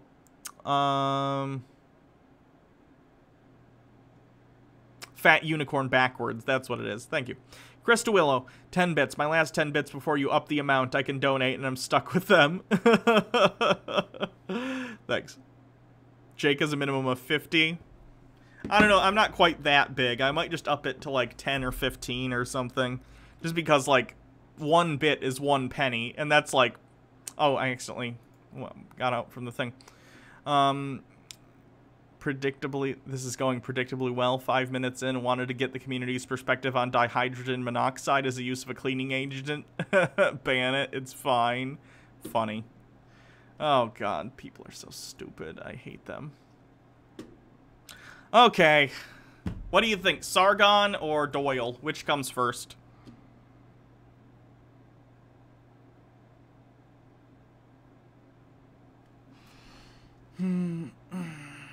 Doyle, Sargon, Doyle, Sargon, Sargon, Doyle. Wow, it's really splitting down the middle on this one. Okay, I guess I'll flip a coin probably then. Fear of Fernia, have all the leftover bits. Again, thank you for the retweet. You're wonderful. Oh, no problem. Ask me again in the future and I'll retweet it again. Daddy Sume, how about we cringe at Tate? I definitely have to get to Doyle and Sargon because they're in the title of the video. So, I gotta make sure I get to those first. Ah, boy. Let me flip a coin. Coin flip. Heads are Tate. Or no, head... Oh, wait, no. Heads are... Heads is Doyle, tails is Sargon. Tails. Sargon! Okay, we'll do Sargon first, and then we'll do Doyle. Maybe do a cleanse in between. There's nothing funny about the tools of capitalism. Tate is also in the title? Yeah, he is. Okay. We'll do him too, but I like to save him because I find Tate entertaining at least. I gotta slog through the things I really hate first. Sargon. He won the coin flip, so you can't manipulate the vote. Yes, I can. No, you can't. Yes, I can. No, you can't. Yes, I can. Ugh. You know I'm right.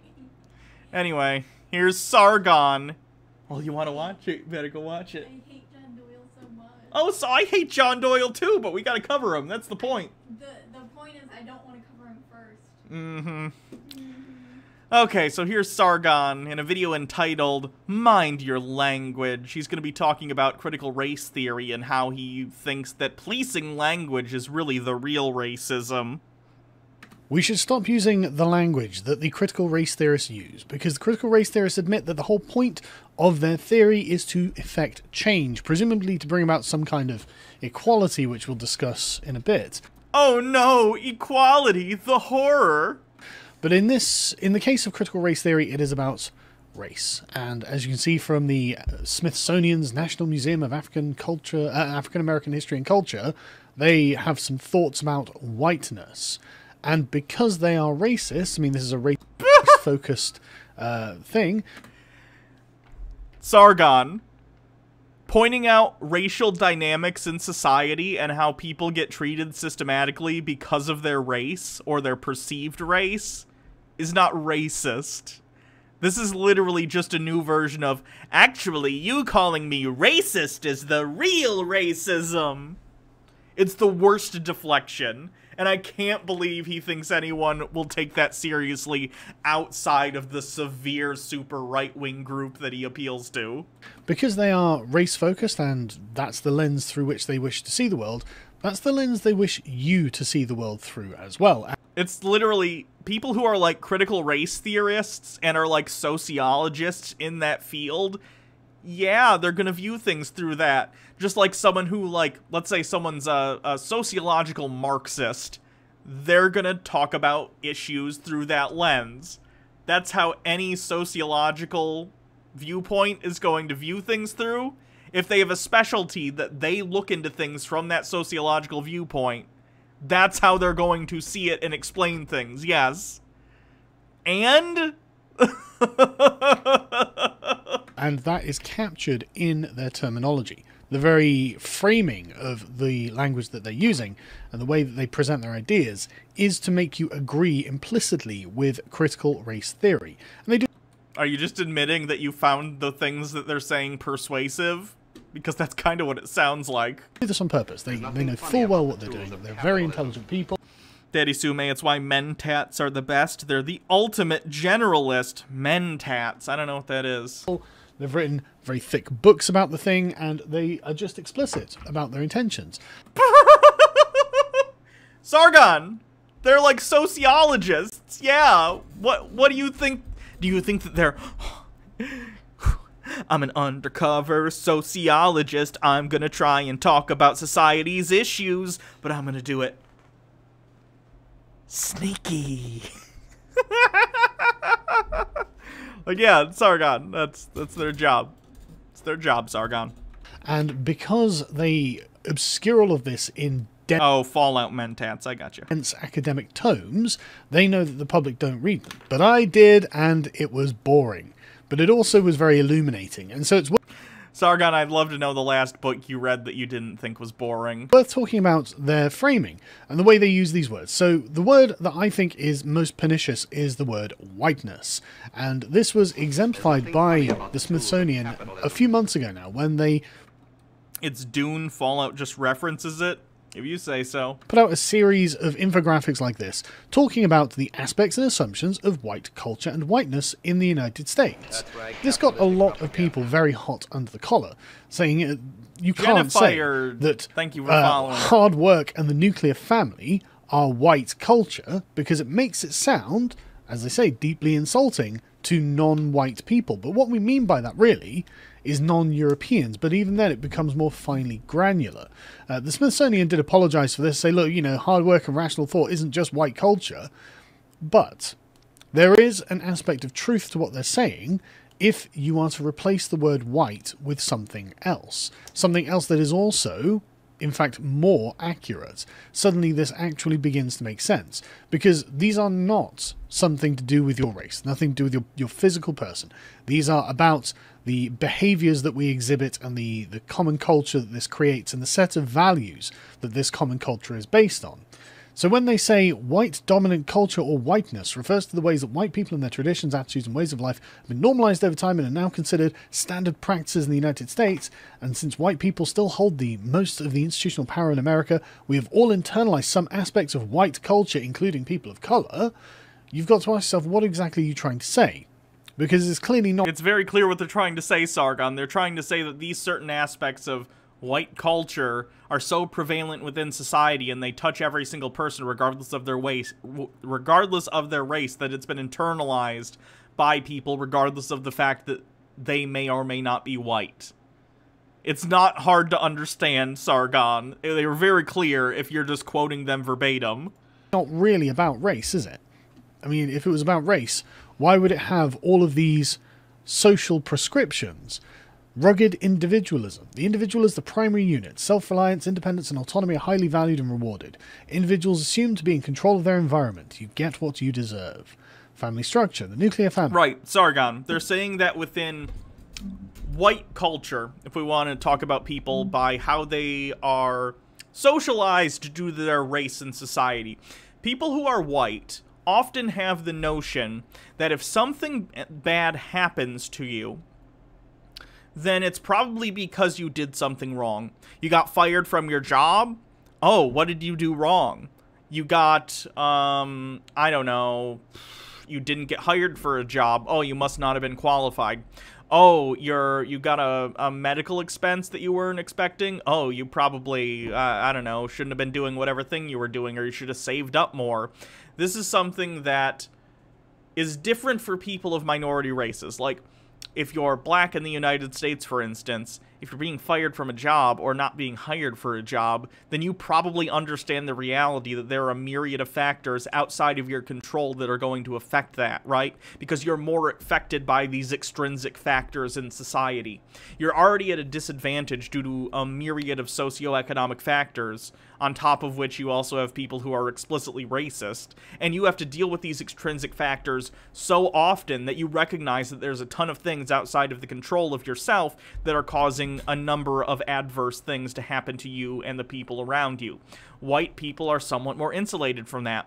Now, I'd argue in the last 10 years or so this has changed a bit due to rising economic inequality, and I think this is why we get a lot of people who talk about, like, economic anxiety in relation to people who are Trump supporters, because I think for the first time in decades and decades, white people are facing economic downturn in a way they haven't previously. This also happened in 2008, but that's within the last 10 years. So, or no, it's not. It's actually 12 years, 2008. So, roughly within that time period, white people have seen their economic situation get better, as it has on the whole for most of the 20th century, but instead they've actually seen it get worse. They're not used to this. This is a scary situation for them, because they're so used to, like, the truism that as you get older, you gain wealth, or you will be taken care of because as long as you work hard, you're going to be taken care of. Because this is a lie that has been sold to white people for a long time, and for a long time, at least on the surface, it appeared to be true, because the systems were working in their favor for a very long time. In our favor. I'm white, obviously.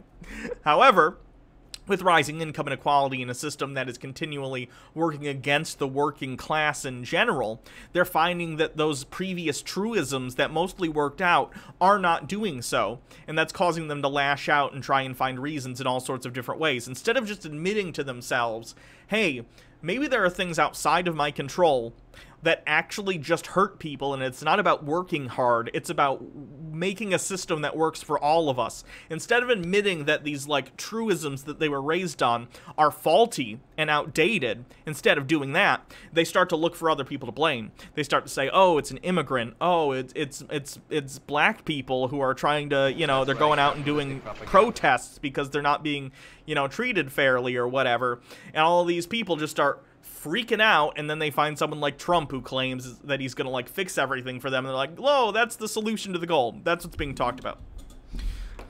Thank you, Bandito666 for following, and Psycho79 for following. Father, mother, 2.3 children is the ideal social unit. Husband is breadwinner and head of household. Wife is homemaker and subordinate to the husband. I don't think that's a fair analysis of what the culture you're trying to describe is. I think that the what you call white culture view men and women as equal and free to make their own decisions. It's just customary, and women prefer to be homemakers than breadwinners, and men prefer to be breadwinners than homemakers overall. Fucking yikes. Children should have own rooms and be independent, which is what you'd expect from an independence and autonomy valuing society. And there's an emphasis on the scientific method, objective, rational, linear thinking, cause and effect relationships, quantitative emphasis. Boy, I wish that were true. What we could otherwise call empiricism. And this is not something that is universally valued by white people. You can come to Europe and find that there are countries that are not ruggedly individualist. They are Sargon, the thing is aspects and assumptions of whiteness and white culture in the United States. It literally says right here, you idiot. There's an American flag. Like, what? Why are you talking about Europe and Eastern Europe? Hello? Hello? Do you see this?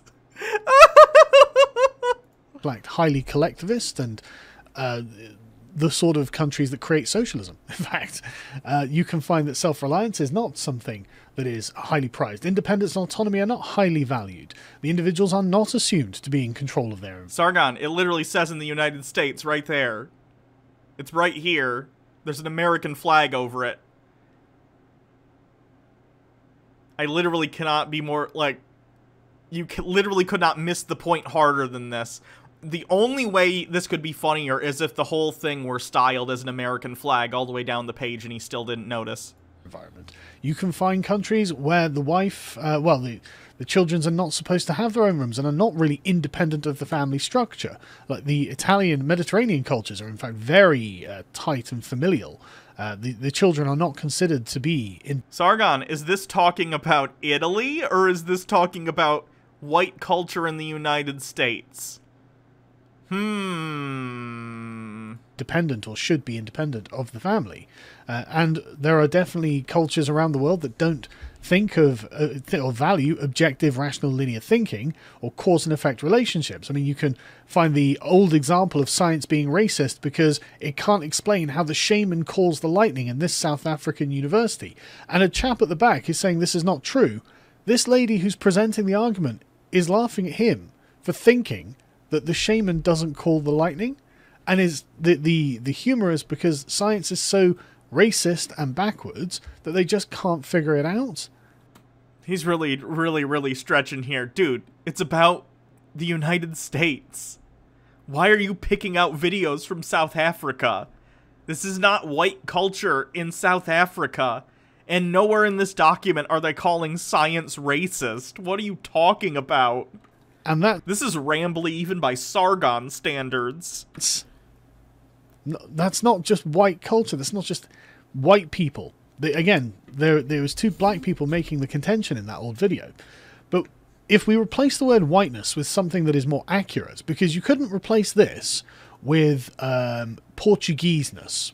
You couldn't say Portuguese is a nationality.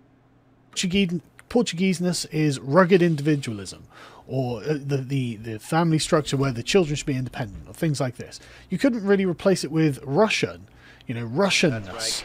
Again, Russian is a nationality. They're talking about race and the racial dynamics within the United States specifically. Thank you, Liability Lefty, for following. Is the way that Russians and their traditions and ways of life have been normalized, where the individual is the primary unit. I mean, Sargon, I'm just going to repeat this because it's annoying me so much that he's doing this. Sargon, they're talking about white culture in the United States. They're not comparing it to, like, white people in another country. They're specifically talking about white people in the United States. Alliance, independence and autonomy are highly valued. That's not something you can say about Russian culture, I think.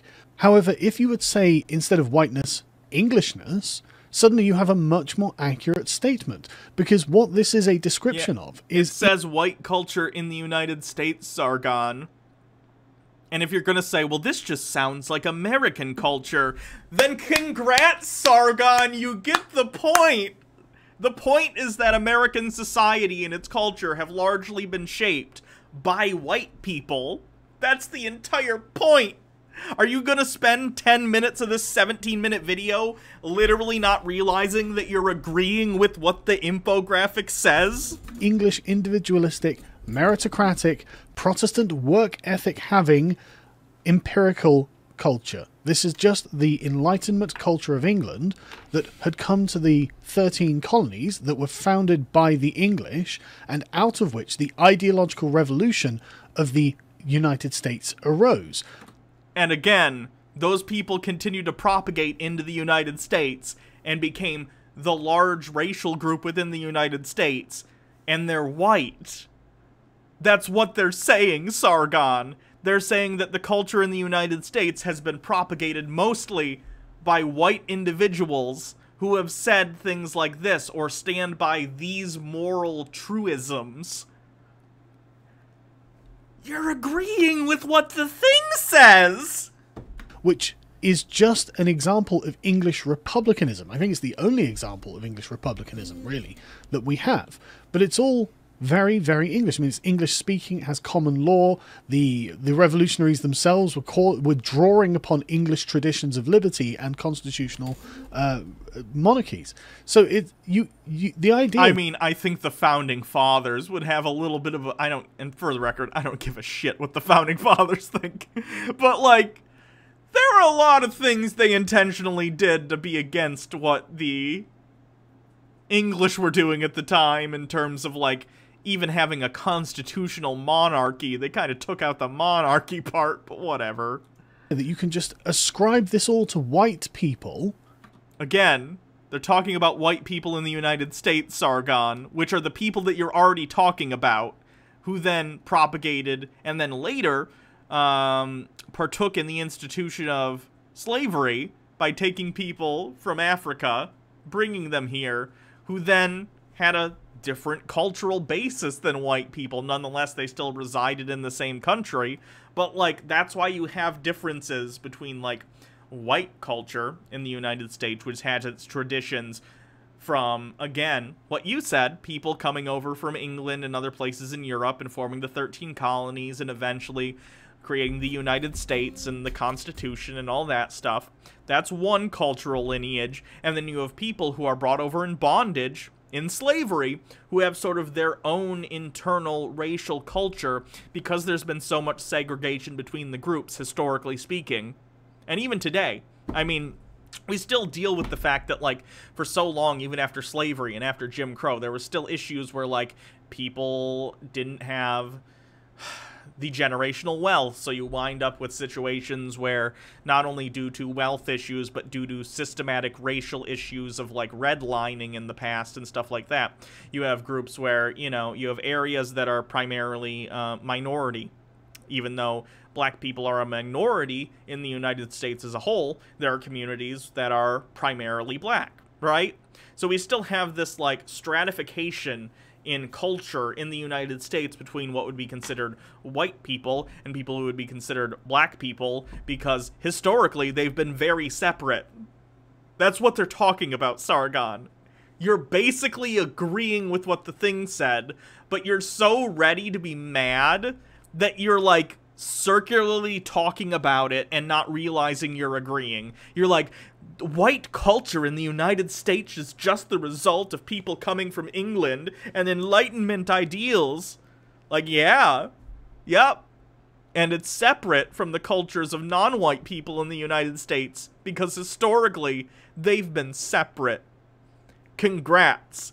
You get it, Sargon. Yay! Is wrong. I mean, at the same time that the English were laying down the Bill of Rights of 1689, the French had an absolute monarch who was saying, I am the state. It's night and day examples of how countries should be run.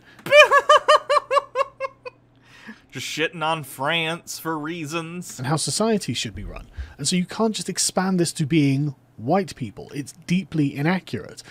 No, not for what they're talking about, Sagon. They're not comparing it and saying this is uniquely American necessarily, but they are looking at white people in the United States. Regardless of the beginning point from where these cultural values may have come from, and again, I agree that a lot of these values came from English individuals who came over to the United States and ended up founding the country. Like, yeah, but that doesn't change the fact that they are the foundational values that grew into the culture of the United States, which is largely brought about by white people. Yeah, you get it, but at the same time, you don't get it. It's very weird. But as soon as you say it, frame it in racial terms, suddenly it sounds exclusive. Because culture isn't something that is just fixed. Oh my god, Sagon, no one's saying it is either. Like, when I say the culture of the United States is largely white, I say largely because it's not entirely white. Look at, like, American music, for instance. Since the early 20th century, it's been spearheaded. Basically, every musical revolution in the United States has been spearheaded by black Americans. When we're talking about jazz, which later goes on to be rock and roll, and then we have, like, rap, R&B, hip-hop. All these things were pioneered by black people. And there's tons of other stuff, right? But my point is that largely the values that America has come from the people who came here freely, of their own free will, not the people whose descendants came over in bondage during slavery, who do have a very distinct culture, even though they are American, specifically because of the historical striation between white people, black people, and other minority groups. You can go and integrate into another culture. You can learn their language, learn their customs, start acting like them, and make yourself amenable to the culture into which you've gone. Which is literally what they're also saying. Sagon, in the thing you read at the beginning, it says that even though these things are derived from, like, white culture that may have originated, again, like the places that you're talking about right now, what that you're talking about in terms of coming over from England, I agree. But they're saying, and you read this at the beginning, Sagon, they say this gets internalized by everyone, including people of color, which is literally what you're talking about right now. It's how even though you're not necessarily part of the same culture, you are part of the same culture, but your cultural origins are not exactly the same as the cultural origins of the predominant group within your country. You still, internalize many of the same cultural values that are the majority opinion within the nation in which you live. You are agreeing with the critical race theorist here, Sagon. Learn to read! My god! But you can't change your race. You're always going to be black, or you're always going to be white, or whatever it is. Which is why people saw it as being deeply offensive, to say that people can't choose hard work and the nuclear family, or all of this. These are somehow annexed to white culture, and that's just not true, because they're not describing white culture, they're describing English culture. And as soon as you say it like this, suddenly the impetus to They're describing American culture, Sagon. Even if it does share with English, and I agree, there's like a ton of cultural crossover between the United States and the UK, England in particular. Like, they're talking about the United States. So no, this is not about English culture. This is about white people in the United States.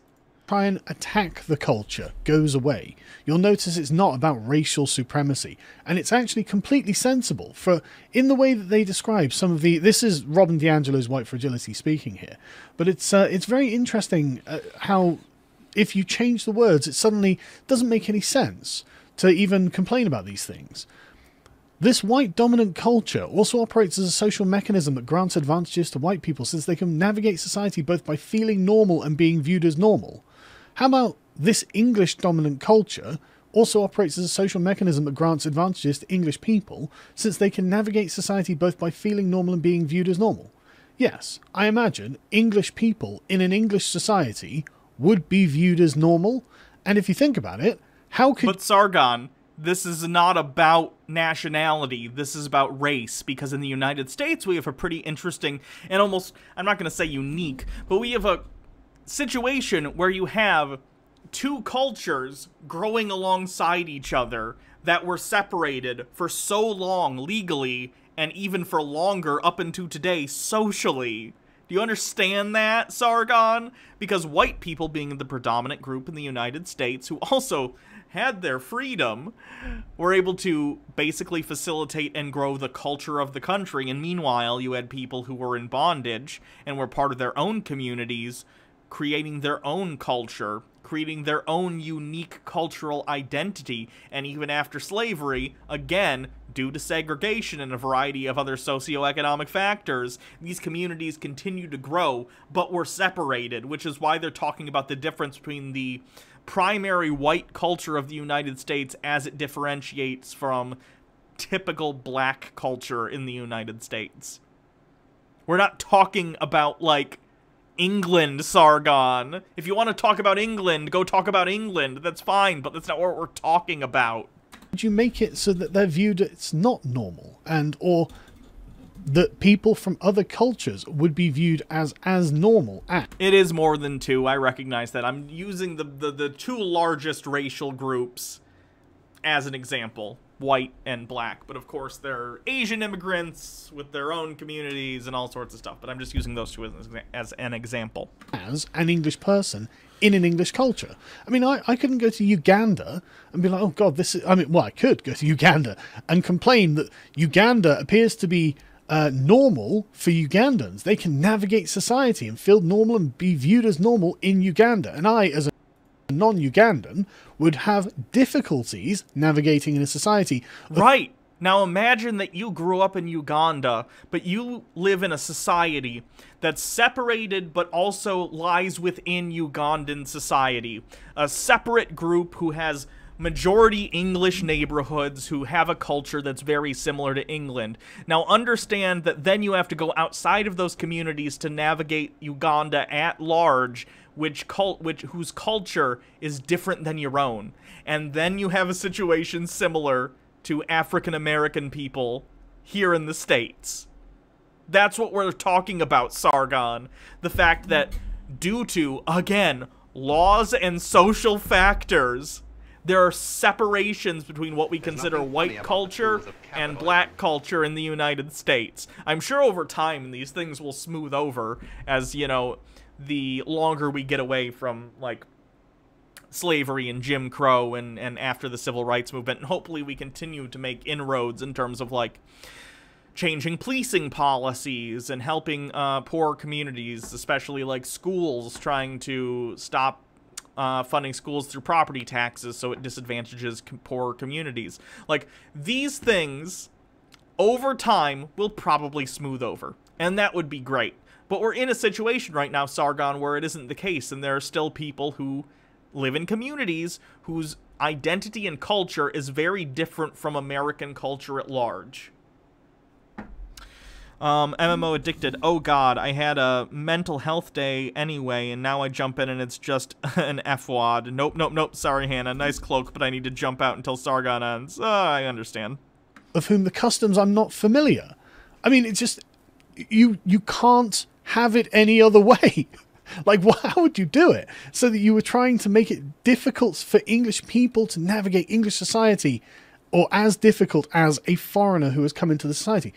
Again, you're implying that white people in the United States and black people in the United States grow up in families with the exact same culture.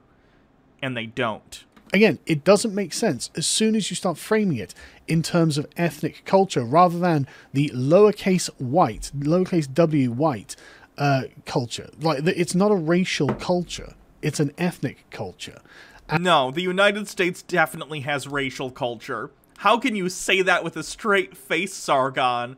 De facto, it has had racially divided cultures because we've had a racially divided society legally until the late 60s. Your parents are probably older than that, Sagon.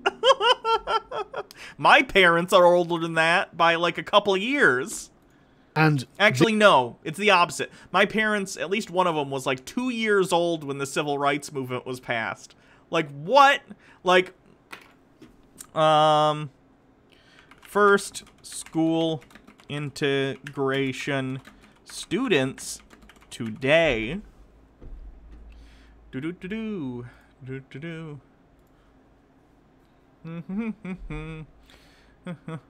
Do-do-do-do. I'm gonna see if I can find an updated photo of, like, first school integration students today. Why can't I find photos of this? Doo-doo-doo-doo-doo-doo.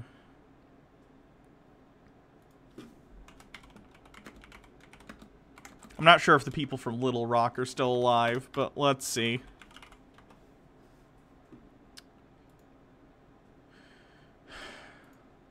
This is from... What year was this? This is from 2018. This is how old the first students to deal with, like, integration were. You get that, right? They're not, like, 100 years old. They're not dead. This is how old the civil rights movement is, Sagon. Ugh. So frustrating. Culture has been segregated in this country, Sagon. And maybe you don't know that because you're English. And if you didn't know that genuinely, I would forgive you for ignorance. But the fact that you think you know about this and you think you can have an opinion on this that's informed when you clearly don't makes you look like an idiot. This is not racially exclusive because it is bound up in a series of traditions and institutions rather than being predicated on skin colour, which is why I'm sure that so many people of colour have internalised some aspects of English culture because they're looking at what appears to be a culture that is selecting for liberty and autonomy and sort of self-ownership, but this as being a result of like the Protestant work ethic. This kind of implies, again, Sagon, when they're talking about rugged individualism, they're talking about that in opposition to collectivism. There are societies, Sagon, that view more collectivist thinking and collectivist organization of society as virtuous as opposed to this idea of the American rugged individual pulling himself up by his bootstraps. So there is a difference there, Sagon. You're acting as though, and again, ironically, you're exactly buying into what this thing is talking about. You're implying that the rugged individualist way of looking at things is inherently the morally correct position. And I'm not saying it's inherently, like, morally incorrect. I'm saying that these sort of things are relative, and every society has different views on these things. This is the problem. Sargon's like, well, of course American culture stands for rugged individualism, because that's the correct way to be. Well, Sargon, if you think that, that's fine, and you can obviously make arguments in favor of that. But there are societies that don't feel that way and feel that collectivism and helping each other, even if it involves giving away some of your autonomy in order to support each other, they find that to be a moral value. And there's all sorts of, like, in-betweens between these two things, right? Rugged individualism and collectivism, there's a whole spectrum you could have from one to the other. America happens to be very much focused on rugged individualism. It's why you have so many bad situations in the United States where people can't get health care, because we as a society haven't decided, hey, you know, it would be good for all of us if we collectively got together and paid our taxes into basically an insurance program for everyone in the country. That's a collectivist position, and I think that would be a good thing. That doesn't mean that you need to go and, like, be a Marxist and, like, say that, like, all individualism is bad and everyone should only work for the good of the state that will then support individuals within it, right? That doesn't mean that. It's about being certain places along the the gradient between individualist and collectivist. Stephen J. Neptune Man says, rap and so much slang comes directly from black culture in America. Something is said by black people and then white people take it and water it down. Yeah, I've heard that.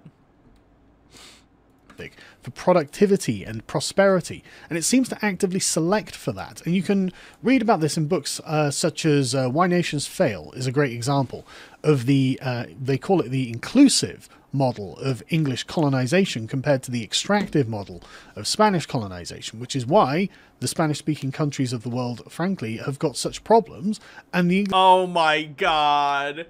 Don't worry. It has nothing to do with interventionalism of the United States over the last century or so. Don't worry, South American countries and Central American countries. You democratically elected a leader that are gonna make the cost of my bananas go up. It's time to fund a revolution. English-speaking countries don't. But that's a discussion for another time, really. But this, again, coming back to the language that's being used, we've really got to start asking ourselves, what are we being asked? From the framework of the sort of English heritage, common law, English-speaking countries that we have. Because if we agree that these are actually peculiar and particular aspects of English culture and Englishness, which... This is the thing talking about the United States, Sargon. Why are you talking about, like, England and the United States and presumably Australia all in the same breath?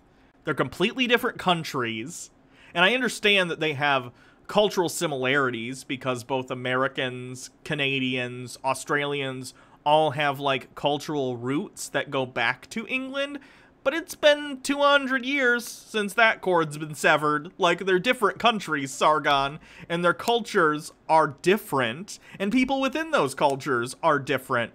So why are you talking about it like they're all the same thing? This is, I would argue, like, it's a way of watering down the argument. It's a way of him getting away with not talking about the issue at hand. It's blatant. They are. All of these things are very much, I mean, they're still alive and well in some parts of England now. These are English values, so it's not wrong to say that, and these are not exclusive to English people either, although you might be able to argue that the combination of these values put together are exclusive to English people. But either way, it doesn't matter because, again, they're just a series of values. These are a series of choices. As you see, individuals assume to be in control of their environment. Your choice matters. Autonomy is highly valued. You are an agent of whatever it is you're doing. You are the person who's responsible. And that self-responsibility is, I think, the source of the...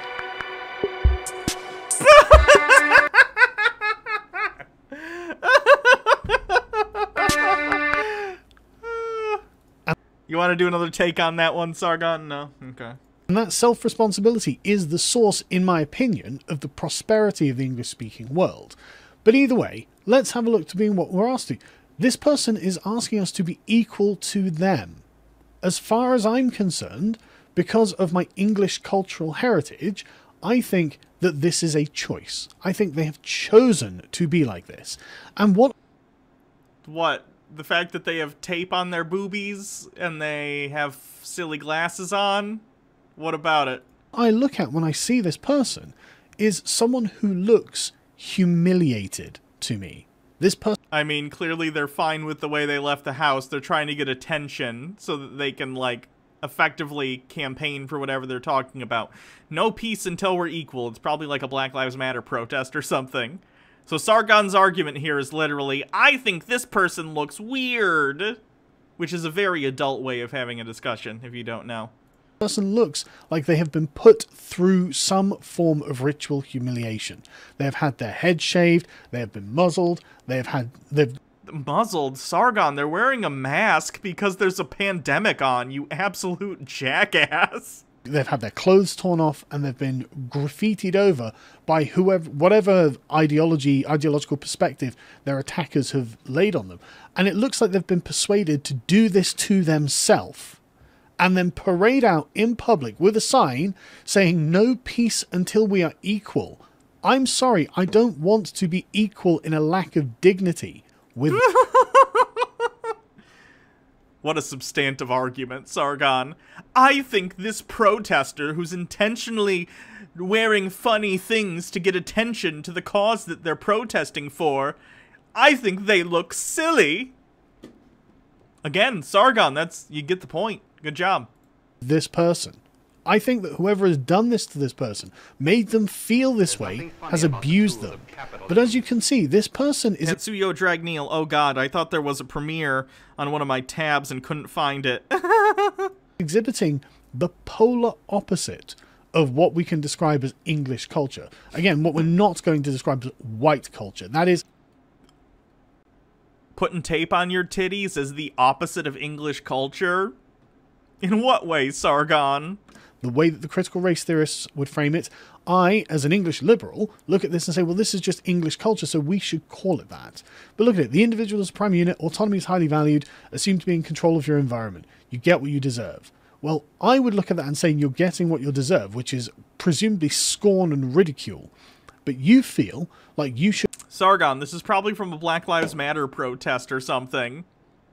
That person is probably being like, hey, we need to stop shooting black people or something.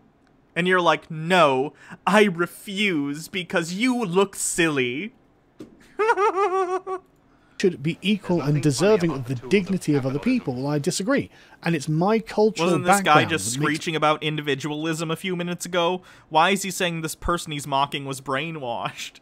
Right, because the person looks different than him. He wants individualism in that if you have problems, it's your problem. But he also wants you to get in line because he's a conservative.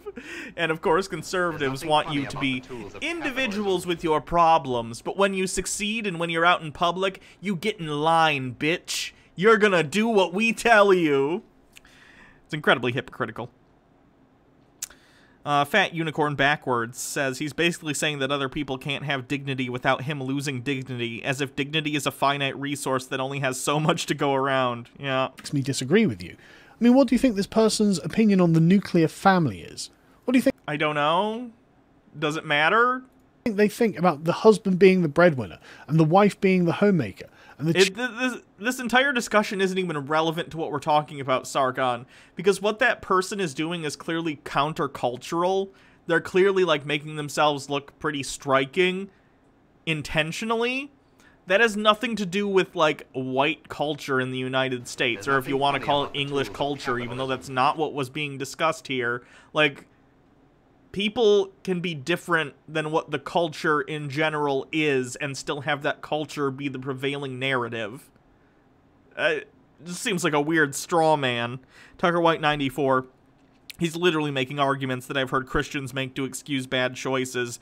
It was the devil. Children being, you know, having their own rooms and things like that. Do you think they're family-oriented people? Do you think it's a person who's going to go back to their wife, or presumably husband, whatever, and cook dinner? Like, hi, darling, how was the protest? It was great. Why does she have to cook dinner, Sagon?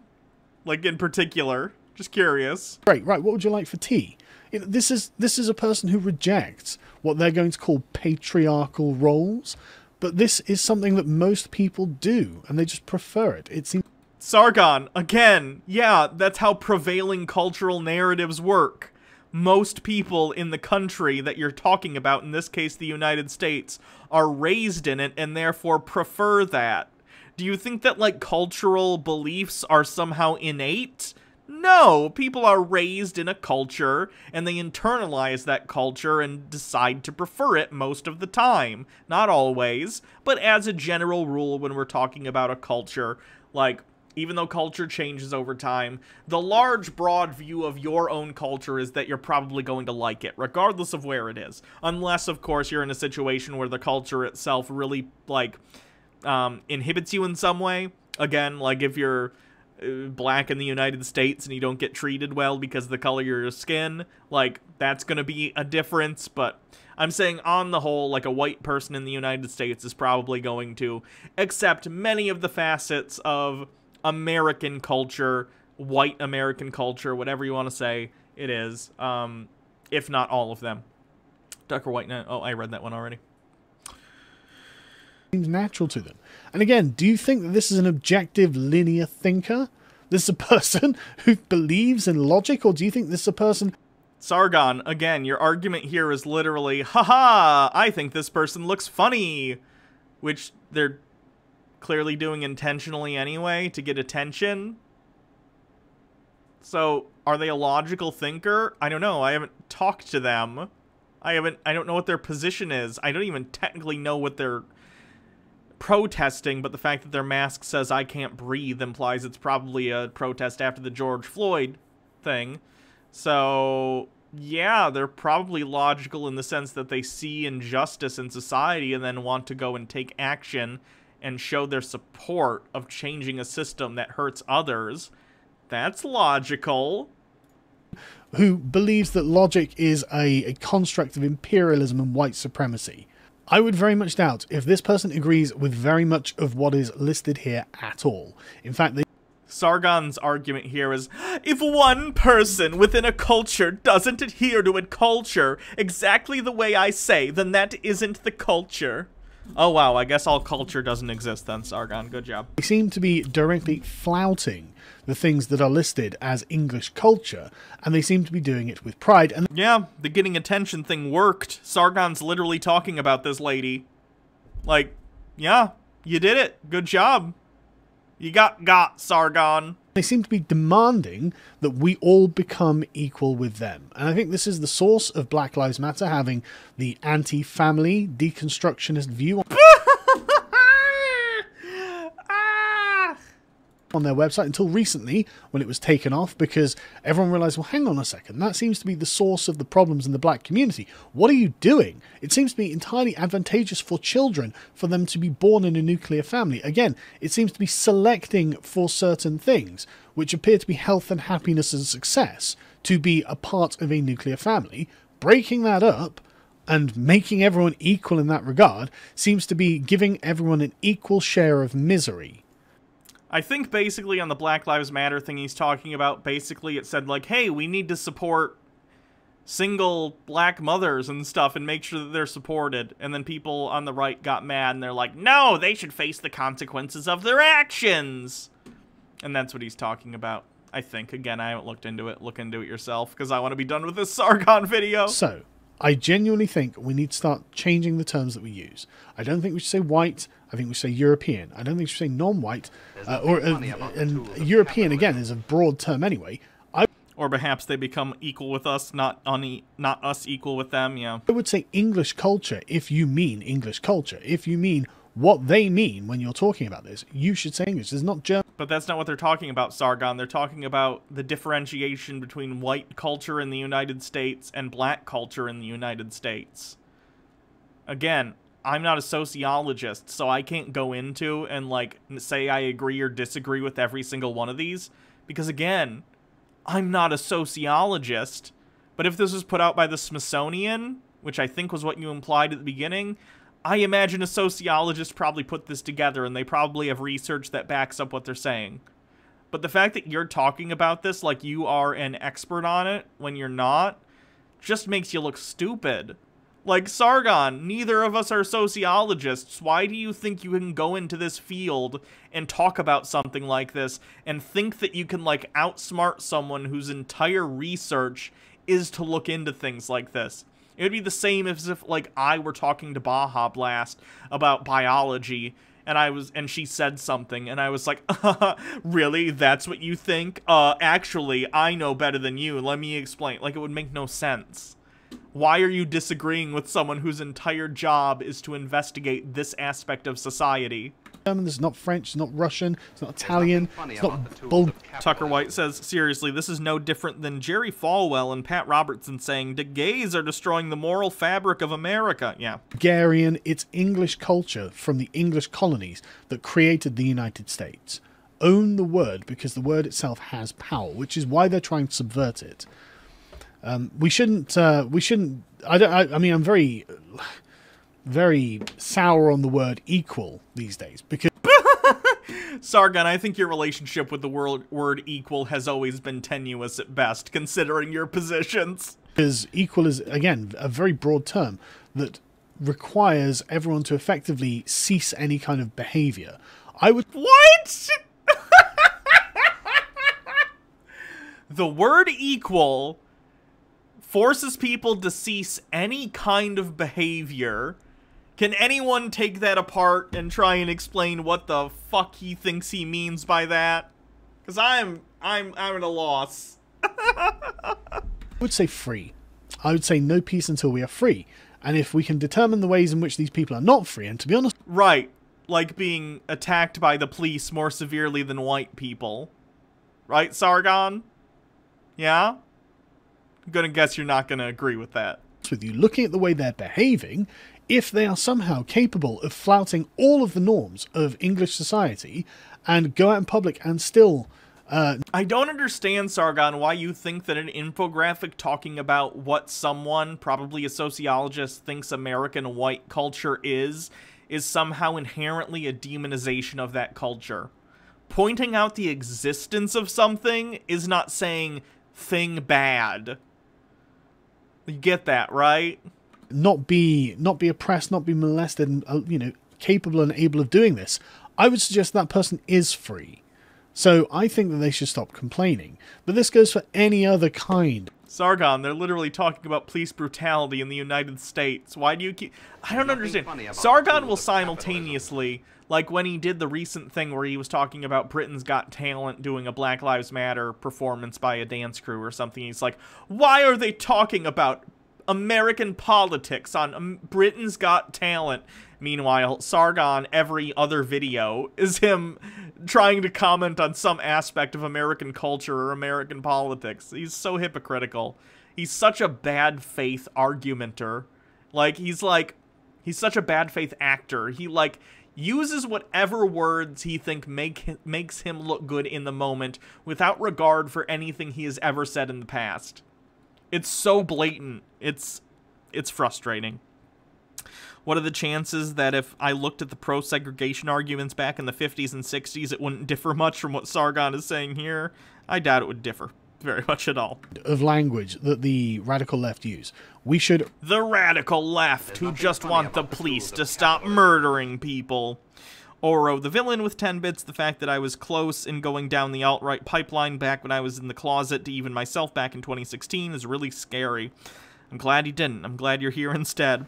Toeing24, cease behavior equals I can't say the N-word anymore. Wah. The sad thing is, I think you're probably right. That is probably what he means. Reject it all wholesale and use our own language, our own terms, in order to not fall into their ideological traps. Because as you are well aware, this is a form of subversion. This is a way of changing the way you think about things without you knowing that they have changed how you think to get them to accept your framing. So if you would like to support our channel, you can check out our merch store where we have lots of merch that is related to all this stuff, because I really think this is important. And I think it's important because they think it's important. They've been doing it for a very long time. They've been working on this, perfecting these methods for a very long time, and it is because they are so focused on it, and we are now where we are with people rioting in the streets and lunatics going out and acting like this is something to be proud of or something. Sagon, you literally did the thing they wanted. They wanted to get attention, and you're giving it to them. You did it! Hooray! Sagon got. Cosmic Rocketeer with a bit, so I think my neighbor below me might be a sovereign citizen. I went to take my dog out and I saw a Don't Tread on Me flag along with a long note titled Notice to Peace Officers to Individuals in This Vehicle or something along those lines. I didn't spend too much time looking at it because it made me uncomfortable. Not only this, the car parked next to me is a Trump 2020 bumper sticker. I'm surrounded by idiots. Reminds me of that Spaceballs scene. I'm surrounded by assholes. Tucker White 94, now he's venturing into the vigilant Christian territory. Their job must have been successful. I mean, I think there's no decoupling the two things from one another, and I think that they have had a remarkable amount of success. But anyway, I won't go on any further, and I'll see you in the next video. Oh, Sagon. I pray for the day that your channel gets deleted, and you'll go to BitChute where you belong. That would be nice. Anyway, I guess now it's time. I guess now it's time to do John Doyle. John Doyle went to a Black Lives Matter protest recently. This is 21 minutes long. I don't think we're going to watch the whole thing. Let's just see what he does, shall we? At the very least, here's the thing. When Caitlin Bennett of Liberty Hangout goes out and makes a jackass of herself, she tends to leave it in. I think John Doyle has the semblance of knowing when to cut things out. So I think he'll probably make himself look good here. I mean, good. It won't look good. He'll still look like an ass to us. But I don't think he'll outright embarrass himself. I hope I'm wrong, though. Small dick! Do you want to try it with a better... You want to try it with a better megaphone? Freaking Out 99, the only thing I think is cool, the only thing I think about cool is John Doyle is about the M1 Garand on his wall. I assume that's the gun. I probably pronounced it wrong because I'm a liberal cuck who doesn't know gun names. MMO addicted with 5 bits. Hannah, what was that scream? Are you trying to attract Baja, the mating cry of Hannah? Your megaphone is much smaller, though. Okay. Who you with? We're gonna do. Let's do like fast money. Okay. Timothy McVeigh, is he a terrorist? Yeah, he was the bomber who blew up the federal building in the late 90s. What was that? The Oklahoma City bombing? Is he a terrorist? Yeah. Yeah, he was. I'm not gonna comment on him. Okay. Ted Kaczynski, is he a terrorist? You initiated the mating call. I'm not gonna comment on the 9/11 hijacker. I'm not gonna comment on any of them personally.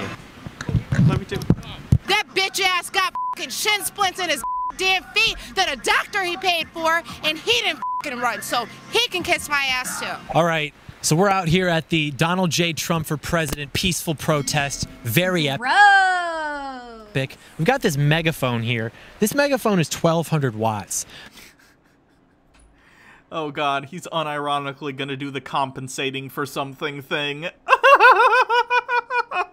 The strategy when purchasing this megaphone was literally just Amazon.com megaphone sort high to low. So we passed by, there were some people protesting, they were calling people fascists, etc. And they had this like... I mean, maybe don't be a fascist then, John. That would help. Teeny tiny handheld megaphone. You might notice that it's actually impossible to hold this like a pistol. You actually have to satchel it. You have to go Indiana Jones with this boy.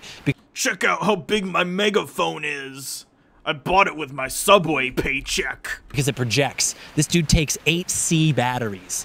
I don't know what the approach is. The approach can either be the traditional John Doyle, where we take the MAGA hat off and we're cordial and we ask questions, or we can go 2016 energy, Owen Schroyer, walk in there with the fake MAGA hat on, because I forgot my real one, with the megaphone that like drowns theirs out. I mean, the Don could probably hear this. Donald Trump is epic.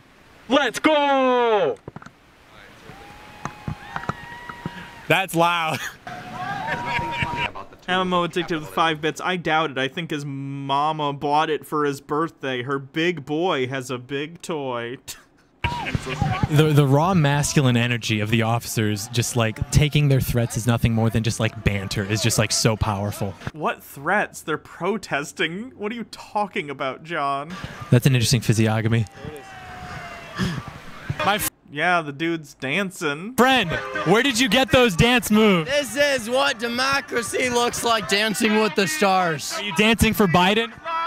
He's having fun, John. I don't f with Biden. I'm a socialist. Oh, so it's like a strategy. This is what democracy looks like. Are you voting for Biden as like an accelerationist strategy? Or just because you don't like Trump? That's what democracy looks like. Could I ask you a question? The funny thing is that John Doyle, I think, is trying to focus on this guy because he thinks the guy looks like twinkish, and he thinks he looks like what the right would call a soy boy. But the funny thing is, he looks almost exactly like John Doyle, just with a different haircut. And I don't care. I'm not saying I don't like the soy boy bullshit. I think that's stupid and childish, but like, John, if your goal is to be like, this guy looks like a wimp, John, you look almost exactly the same. You just have a different haircut. Yeah.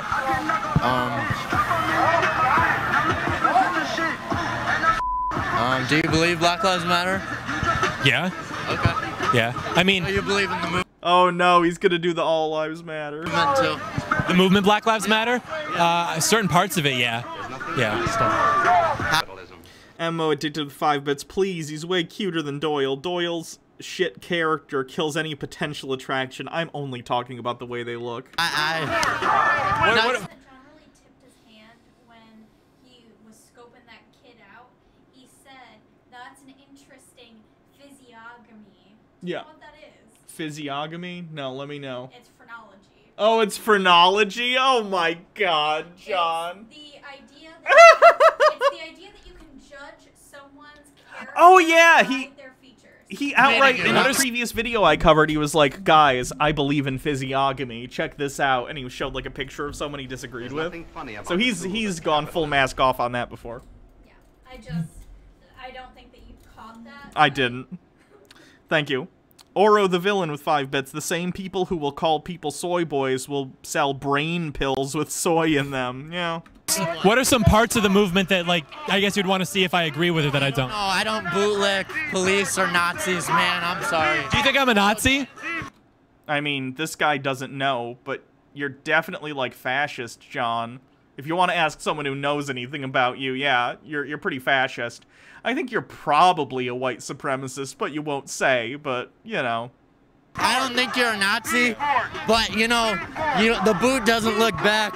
You lick it, you lick a Nazi's boot, cop's boot, it's not gonna lick you back, but I hate in any, by the way, I hate in any, whenever anyone, whether it be John Doyle, or whether, like, someone like me who's on the left goes to a Trump rally and puts a mic in the face of people and then edits it down to just the absolute idiots or the people who don't know what they're talking about, or the people who just parrot, like, talking points without thinking about them, because most people are stupid.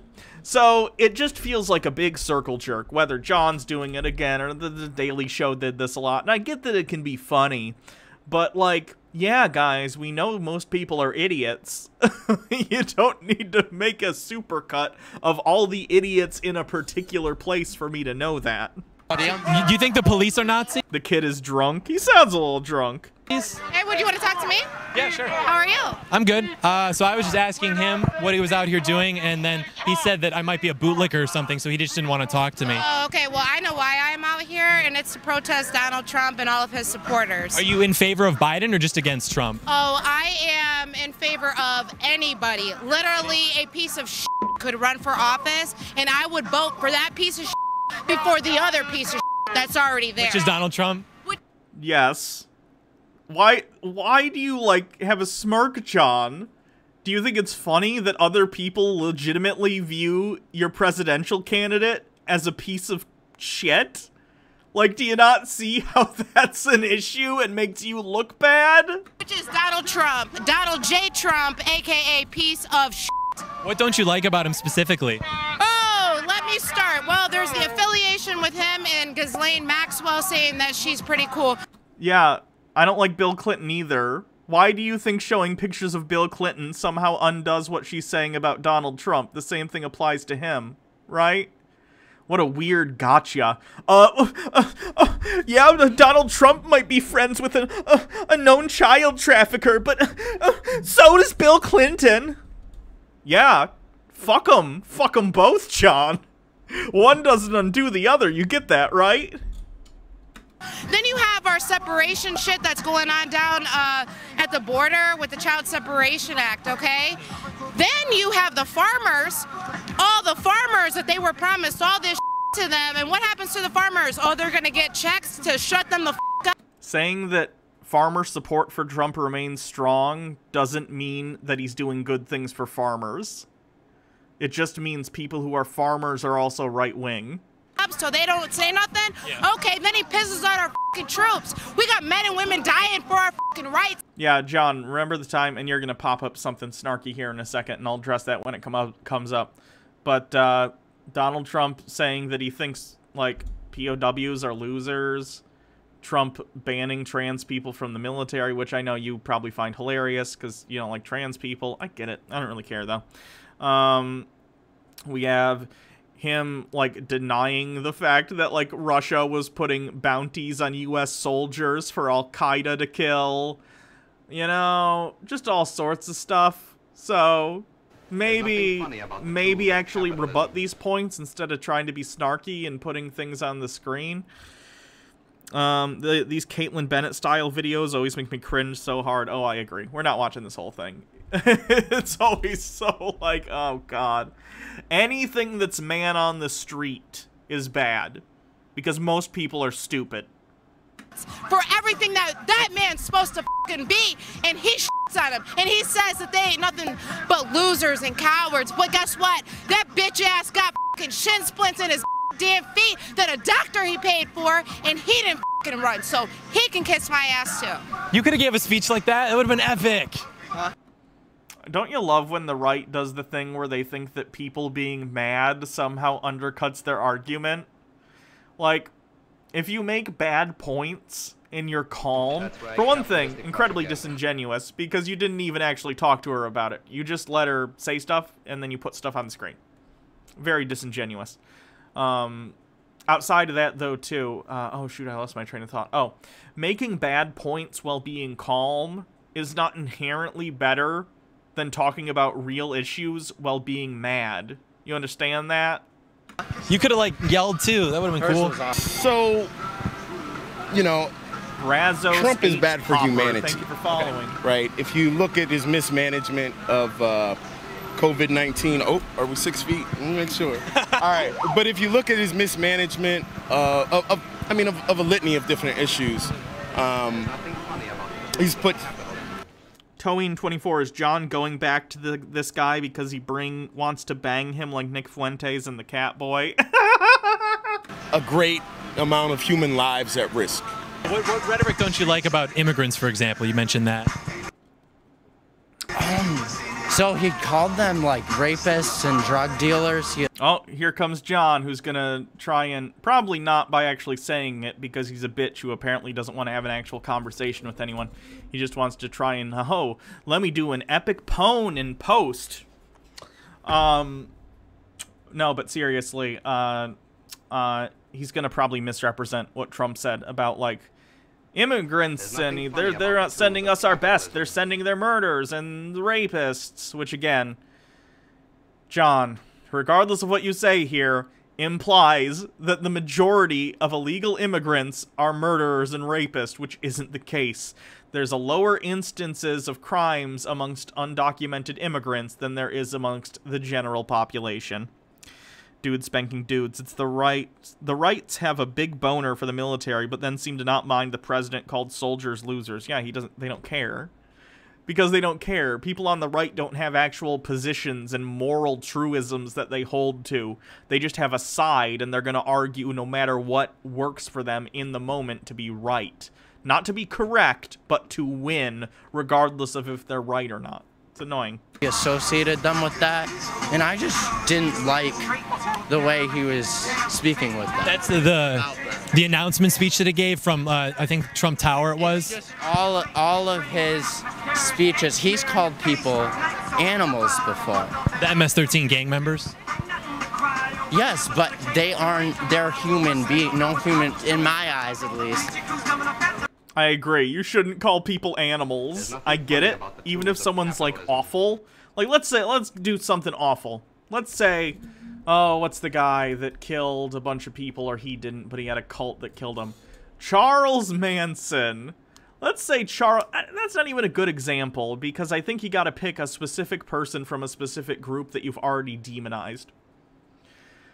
Let's say, for example, you're Donald Trump, and you've had a lot of things on the record talking about how you don't like Mexico, how you claim that most immigrants coming in are murderers and rapists, and then you go along and you get questioned about a specific gang and you call them like, oh, they're animals.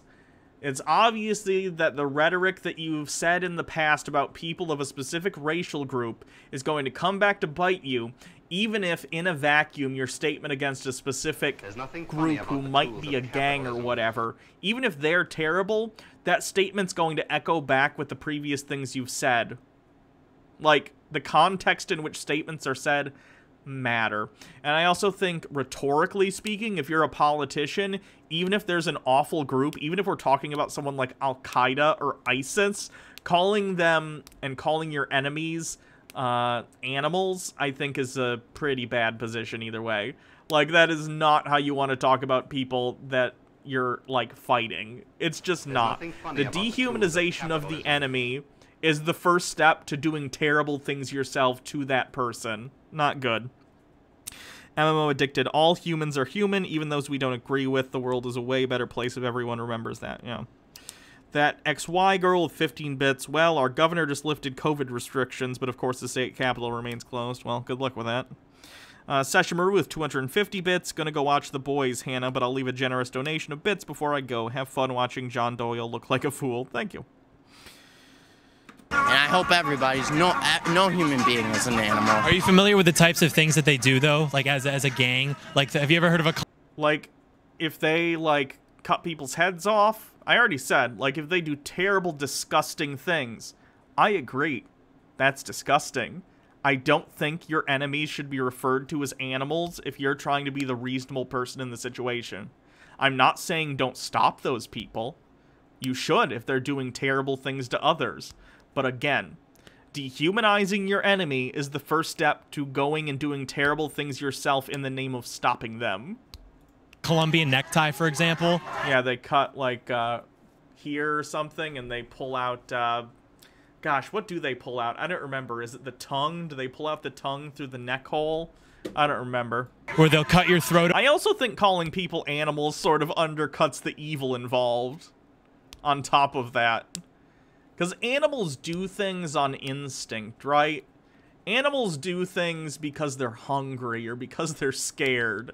Someone who's in, like, a drug cartel and sends a message to someone by mutilating their body, like, that's not the actions of an animal. That's the actions of a profoundly evil person.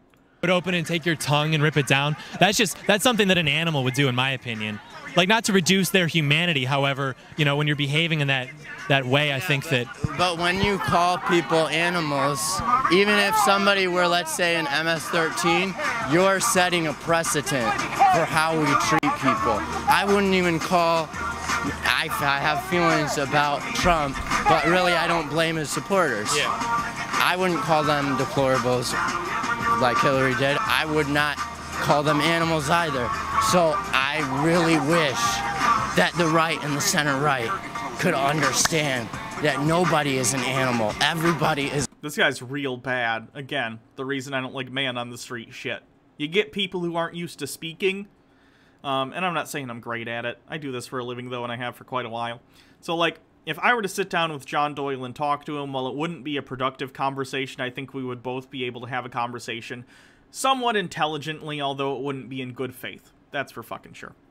But nonetheless, we could actually sit down and have our points, and I think my points would be organized, and so would his, although I would very much disagree with what he had to say. But, like, when you go and talk to people who aren't used to, how do I put this, externalizing their positions, because people can have relatively well thought out positions based on things they've read, based on articles and news stories they've read. But if they've never been asked before, and most people aren't in day-to-day life because people don't talk about politics, especially in an adversarial way in real life most of the time, people don't know how to coherently put the things that they believe into an argument that's succinct and understandable for others. That's a skill that you get over time. I think 99% of people, even if we're talking about people who are very well informed, if you go and you talk to them like this about their political positions, they're going to fumble over their words and they're not going to be able to structure their arguments in a way that makes them look very good. Again, it's a skill. But yeah, you'll wind up with stuff like this. It's just embarrassing all around. A Colston of 20 bits. You think this is bad? Even while being dunked, John's getting BTFO'd. As a human being. I don't care if you're an MS-13. You are a human being. So for, like, treating people well, do you think it's more important that we don't call the people who, like, murder people and rape women and then, like, gouge out their genitals to, like, preserve their feelings by not calling them an animal? So it's not about preserving their feelings, John. It's about a general attitude towards people, even if you disagree with them. Like, if you start calling everyone you disagree with, and everyone, even people who are awful, if you start calling them animals, your entire position towards them is going to change. Like, even in war, we have rules of engagement. There's reasons we can't use, like, chemical weapons, and we can't do certain things to enemy soldiers, right? But the minute you start stopping to view those people as human beings and start to view them as animals or whatever, it's going to make you excuse all sorts of behavior and do terrible things, because you think that doing it in a consequentialist worldview where you're like, well, I might be doing evil things, but I'm doing it to stop even eviler people. Like, it's a slippery slope. It's rough. You don't want to do that. Not set that precedent. Which is what this kid should be saying, but I don't think he articulates what he means very well. Important to call them out, but not to call them an animal. You can. What would you call them in your like ideal? I don't need to call them anything. I just want to call them human. You could call them evil. Again, this is why you shouldn't ask people randomly who don't usually articulate their opinions things on the spot because they're bad at doing it. You can call them evil.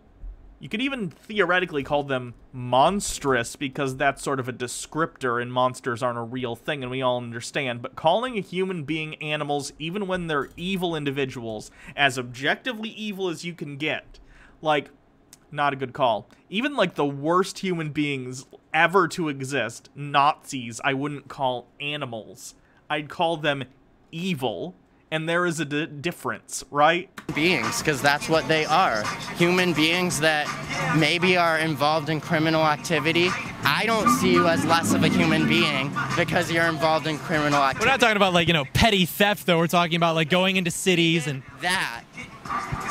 What I'm saying is a lot of people make mistakes. I don't know if that song is going to get copyrighted. When I went and I described the way that they were like raping women and gouging their genitals out, your reaction to that was less extreme than the reaction to the prospect of Trump calling them animals. Why do you think that is? So here's the thing. I am concerned as about that. It's an international. I got to get past the music. I don't want to get DMCA'd because of a background song. So, are like 3 of his worst policies if you had to just pick? I mean, 200,000 people. So we're 4 to 5% of the population globally. 200,000 people, nearly 200,000 people have died. Okay, I can rattle off some stuff right now because this guy apparently doesn't have a succinct opinion on why he doesn't like Trump. I would argue that, yes, his coronavirus response has been very bad. He was initially calling it like a Democratic hoax, and he really downplayed the significance of the virus. We know this because he was caught on tape saying it. I say caught. It was in an interview that he knew he was having, but nonetheless on tape he said he downplayed it. And people on the right are going to say, oh, he didn't want people to panic, which is ridiculous because of course he does, because consistently he's done things like, oh, Antifa is going to come for your homes and these people are going to blah, blah, blah, blah. You get it. He doesn't care about scaring people. He only cared about trying to make himself look better in an election year. Another policy. Let's see. Right now he's in the process of picking a new Supreme Court justice, despite the fact that the Republicans in a previous election year claimed that because it was an election year, we shouldn't pick a Supreme Court justice and instead should allow people to vote on the next president and able to do so. So they basically stole a Supreme Court seat by doing that, and now that the court ball is in the other court, they want to do the opposite, and their justification for this as well. We have the Senate, which is literally just saying, well, we're in charge, so we're going to do what we want. Incredibly hypocritical. Let's see, removing trans people from the military. I'm not a big fan of the military. I'm fine with veterans, of course, but the actual military apparatus of the United States, I'm not a big fan of. It's not something I would join, but the fact that there were plenty of people serving their country, if you want to frame it in such a way, which a lot of people on the right do, have been kicked out of the military specifically because they're trans, I find that ridiculous, especially considering the military spends more money on boner pills than they do trans healthcare. What else? Let's see. We have the kids in cages thing. Again, it's been talked about how this happened under Obama. First of all, I have plenty of things that I disagree with Obama, this being one of them, but it also happened at a much lower rate under Obama. It's gotten much worse, and also we have allegations of things like, oh, non-consensual hysterectomies, stuff like that. What else? His entire position on illegal immigrants and treating them not like human beings. Again, when he came down those escalators at Trump Tower and he said, oh, I'm going to run for president, and he claimed that, oh, the people who are coming over the border, they're not sending their best, they're sending rapists and murderers, implying that the vast majority, or even a small majority, or even a reliably large amount of illegal immigrants are somehow criminals, outside of course, coming into the country illegally. Yeah, that's ridiculous. What else? I think Trump's tax policies that were passed in the first couple years, bad. I think him trying to undo Obamacare, bad. I think, what else? What else has happened recently? Sorry, there's just a deluge of bad news almost daily for the past 4 years, so it's kind of hard to, get a hold. I already talked about COVID. What else?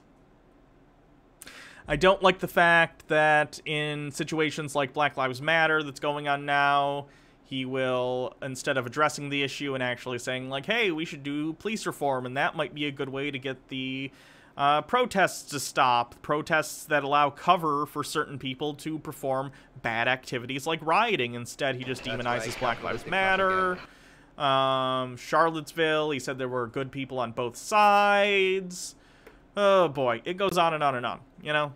Like, this is, again, why you should, you know, have people who know how to articulate their opinions interviewed instead of stupid man-on-the-street stuff. Ends up looking very bad for everyone involved. Cashel Gladio, thank you for following. And Oro the Villain, thank you for hosting. From COVID-19, which is about 20 to 25% of the global deaths. Thank you for... to me... Subbing, 5 months drink. Thank you for having a community that makes me feel I can be myself. Trans rights, y'all. Cool cloak. Thank you.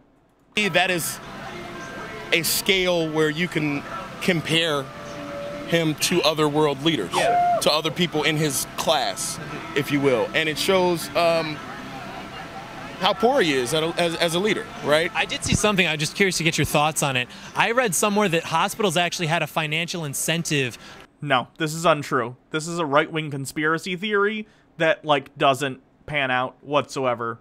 Like, if you want to talk about financial incentive in American healthcare, I agree with you that it's bad and we should do universal healthcare, but don't use this to try and say that there's some conspiracy where people are being overdiagnosed with COVID for money. They're not.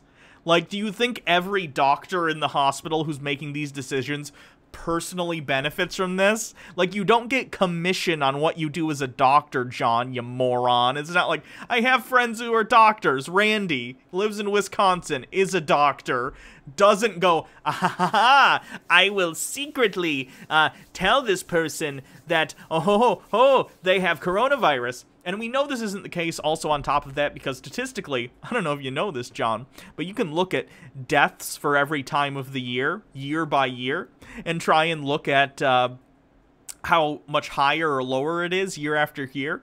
And oh boy, if coronavirus isn't killing 200,000 people, then we better investigate because there's 200,000 extra deaths this year that have happened for some other non-coronavirus related reason. Like, it's a ridiculous position to be like, COVID isn't real. Dude, like, I get you want to suck Trump real hard, and that's your business. But to deny the reality that people have died due to his negligence, which was blatant considering he was calling it a Democratic hoax, is absurd, and it makes you look ridiculous. To inflate their COVID death counts by conflating the actual cause of people's deaths so they would get more money from the government. Do you think there's any, like, truth to that, or that might be symptomatic of Trump and his leadership? No, because that didn't happen. And again, this is why you don't have people on the street answer questions, John. Chipper. Yeah, I would challenge that. I think that, yeah, comorbidity. Comorbidity is a big thing. Plenty of diseases don't kill you in and of itself. It's often when other things interact with what you already have going on. For instance, if you have asthma and you have COVID, you're probably going to be worse off and have a higher chance of dying. That doesn't mean it was solely the asthma's fault that you died. It means that the asthma, which was presumably already under control, was exacerbated by having COVID, and then you died of COVID. I think that there are... Like, it's the same reason that, like, this is an extreme example, but you can get AIDS, right? You get HIV as a virus, and then it turns into AIDS, which is a syndrome. It's an immuno disease, and it compromises your immune system. So what happens is you might catch some other thing, like pneumonia or whatever, and that might kill you. Technically, AIDS didn't kill you in the sense that, like, there's this thing that's AIDS, and it ended your life. What happened was you had complications from AIDS, and that results in, like, having your immune system compromised, and therefore other things are easier to kill you. The things come together, right? This is not a complicated thing to understand. Are people who were probably had symptoms of COVID prior to March that we may not know about. I'm telling you, and we're that's what terrorists. So I feel like we should shut up. The music again. a terrorist. It's a political Guys, stop game. playing music in the background There's so I can like make fun of John international, Doyle. domestic. One group and federal forces. I do feel that.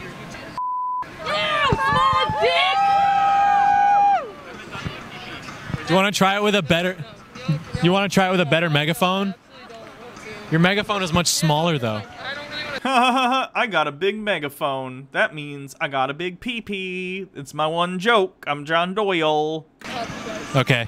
Do you want to talk to us? You seem like you're a warmer person. I don't know why. You just seem more inviting. Did Jane ask you guys politely to leave? No, he actually talked to us for like 10 minutes. I'm just saying that because I'm the oldest one here. Look, you're laughing. You're so nice. So, do you mind if I ask what you're out here doing?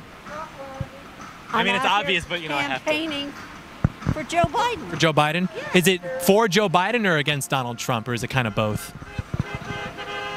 Both. I mean, she's older. She might legitimately like Joe Biden. Older people have a higher chance of that. More for Joe Biden. Yeah. See, honey, at my age, I knew Trump. I knew about Trump before. Probably knew Biden too, right? Oh, yes. Yes. Voted for senator when he was running for senator. Yeah. Yes.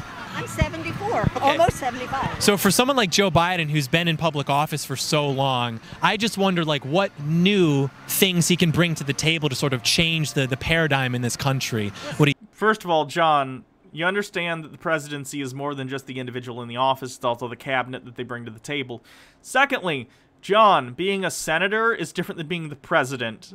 You're being obtuse, and you know that. Stop trying to be tricky. Come on, bro. What do you think? I figure anything before Trump is an improvement. So anything that Trump has done for 4 years, anything that we can go against is bound to be an improvement. What are your biggest problems with Donald Trump? Well, let's see. He's a liar. That's true. He has lied a lot. That's the big thing. He's a liar. So do you think that... But I do think, like, and this is what I don't get. I feel like if people ask me questions like this, I think I can not only support what I am saying, but I can support it by citing specific examples, right? But even I don't go out and, like, protest to these things. Because I just don't think it's worth my time. Like, why do I want to go to a Trump rally and protest? I'm not going to change anyone's mind.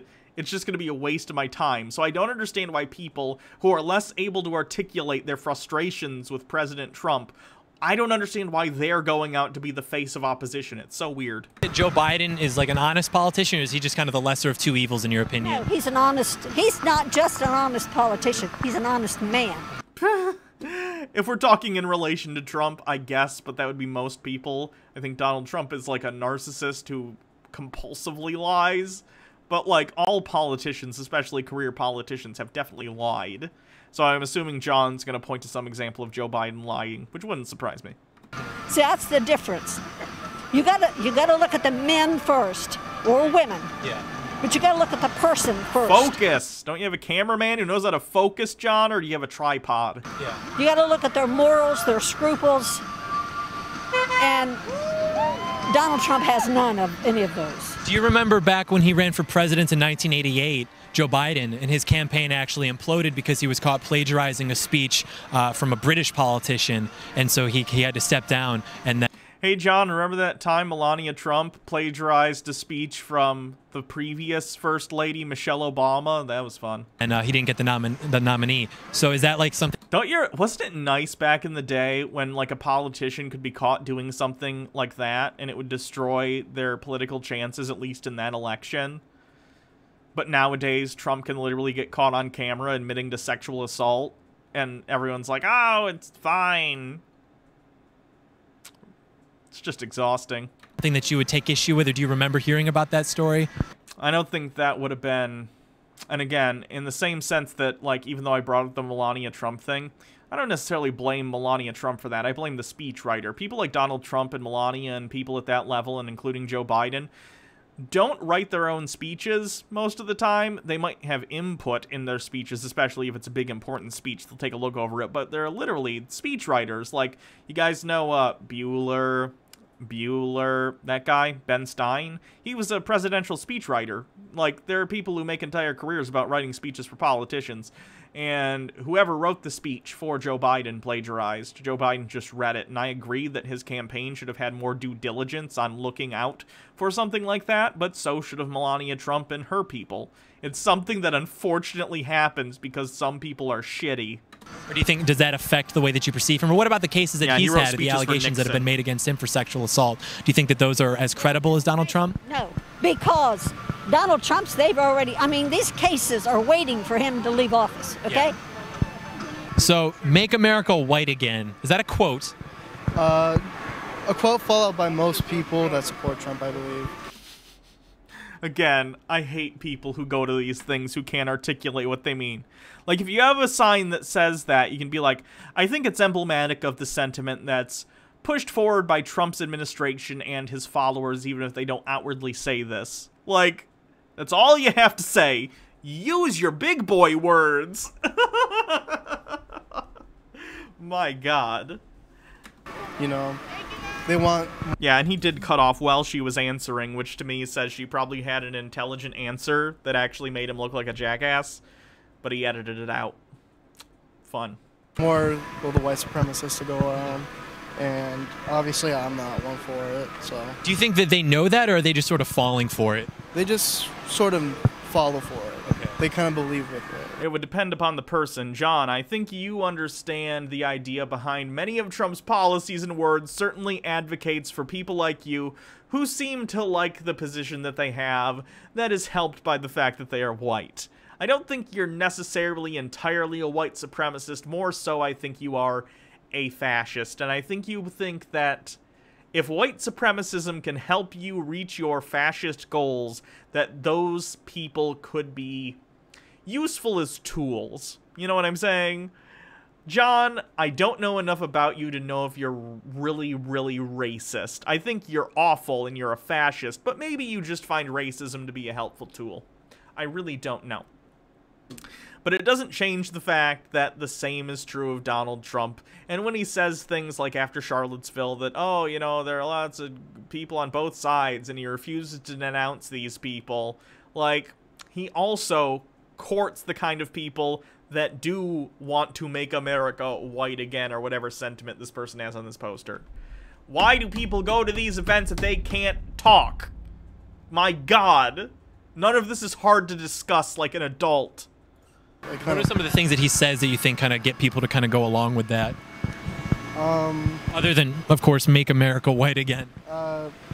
Well, it's like well, for the white part, it's usually great, but oh my God. You can talk about the Charlottesville thing, which I've already talked about. You can talk about the constant rhetoric against people of Latin American descent coming to the States. He disguises it, as many Republicans do, as talking about, oh, we don't want illegal immigration, but legal immigration is fine. Meanwhile, they also shore up and close avenues of making legal immigration available to people. Of course, this results in fewer people who are non-white coming into the country. You can also talk about how, like, Make America Great Again is a little bit of a dog whistle. Is there direct, like, one-to-one that I can be like, this specifically means this? No, but usually conservatives have this sort of attitude of, like, make America great again. Well, when was America great again? A lot of them will have the, like, Leave It to Beaver image of, like, oh, it's a family that's a nuclear family with 2 kids and a dog, and it's perfect. Again, this completely misses the point that in the 50s, first of all, Leave It to Beaver's not real. I literally had a discussion with my dad about this once years ago, and I still talk to him. He's like a pretty right-wing dude. And I was like, when do you think we should go back to, like, in terms of, like, policy and culture and stuff? And he was like, you know, the 50s. And I'm like, you mean, like, Leave It to Beaver? And he's like, yeah. And I was like, for one thing, my dad was born in the late 60s, so he wasn't even alive during that. And I'm like, you know Leave It to Beaver was a TV show, right? It wasn't really like that. And he's like, yes, it was. It's like an attachment to this fantasy without understanding the socioeconomic realities of the period that they're imagining was perfect. Like, hey, in Leave It to Beaver, when the what the heck are they called? The Cleavers? The Cleaver family's having a great time. Downtown, there's a black family that can't put food on the table because they can't find a job. Like, There's this imaginary right-wing fantasy of a past in which white suburban families are all great, and everything's fine, and the minorities stop being so uppity or whatever ridiculous thing they're trying to say about Black Lives Matter. Like, no, guys. The realities of the United States as a political entity are that we've had problems basically since the beginning, because all societies do. Stop trying to imagine an America that was this perfect, like, ultimate America form that we've, like, degenerated from, because that's a fantasy, and that's not how you solve issues. Anyway. I'm gonna believe it as white. We'll see if we can talk to some of your friends. Yes, I know MAGA is also a thing Reagan said. Time that I held up a campaign sign. Yeah, which election was that? That wait, was can I guess? Was Okay. it for Clinton? Yes. Oh yeah, the Muslim ban too. Big brain. Let's go. By my age, so you're thinking back. Yes, it was for Clinton. Andrew Dickerson, I think it's because people who grew up in the 70s and 80s were exposed to a lot of shows, movies glamorizing the 50s, like Happy Days and Grease. Right, but the same thing, like in my lifetime, like the 80s have been glamorized in a lot of things. Look at like Stranger Things, but there are other examples of like glamorizing the 80s or even the 90s. We're getting some of that now, and it's like that doesn't make me think those times were awesome. It just makes me go, oh, people are nostalgic for the time when they were a kid, right? And that makes sense. I understand, because a lot of people, when they're kids, they're not familiar with the actual real-world struggles of the world, so it feels like a better, more peaceful time. But that's an illusion. That's just a bias that you have because you were a child unaware of the problems at the time. It didn't mean those problems doesn't exist. You have to be an absolute idiot to honestly think that, like, being, like, sentimental about things from the past somehow makes it an actually more peaceful time. To your kids, very epic. Oh, no, boys. See you, man. They're like, you're gay. I did stuff with your mom. Pee-pee. And it's just like, you know, kind of cringe. John, you literally spent like the first 3 minutes of this video making fun of a kid and saying that you thought his looks said something about him as a person. So, good cell phone, I guess. They probably all watch porn. Probably all... True, especially that old lady. She's into some stuff. Some closet furries. We're going to pray for them. And we're going to make America great again. We're going MAGA mode. The police were all having it. It's MAGA season. Let's go. Greetings. My goodness. It would be... I would be real happy if Joe Biden wins in November. Not necessarily because I like him as a person. Again, I think he's the better of two positions that I'm not overly fond of, although the alternative is what I consider to be an actual fascist. But mostly I'll be excited for the meltdown that people like John Doyle and Sagon will have. It'll be fun. Anyway, that's enough of John Doyle. Let's do a Tate, and then we'll probably call it a night, because we've been going for about 3 hours. So Tate has a new video about having children. Know this about having children. I'm curious what this is going to be.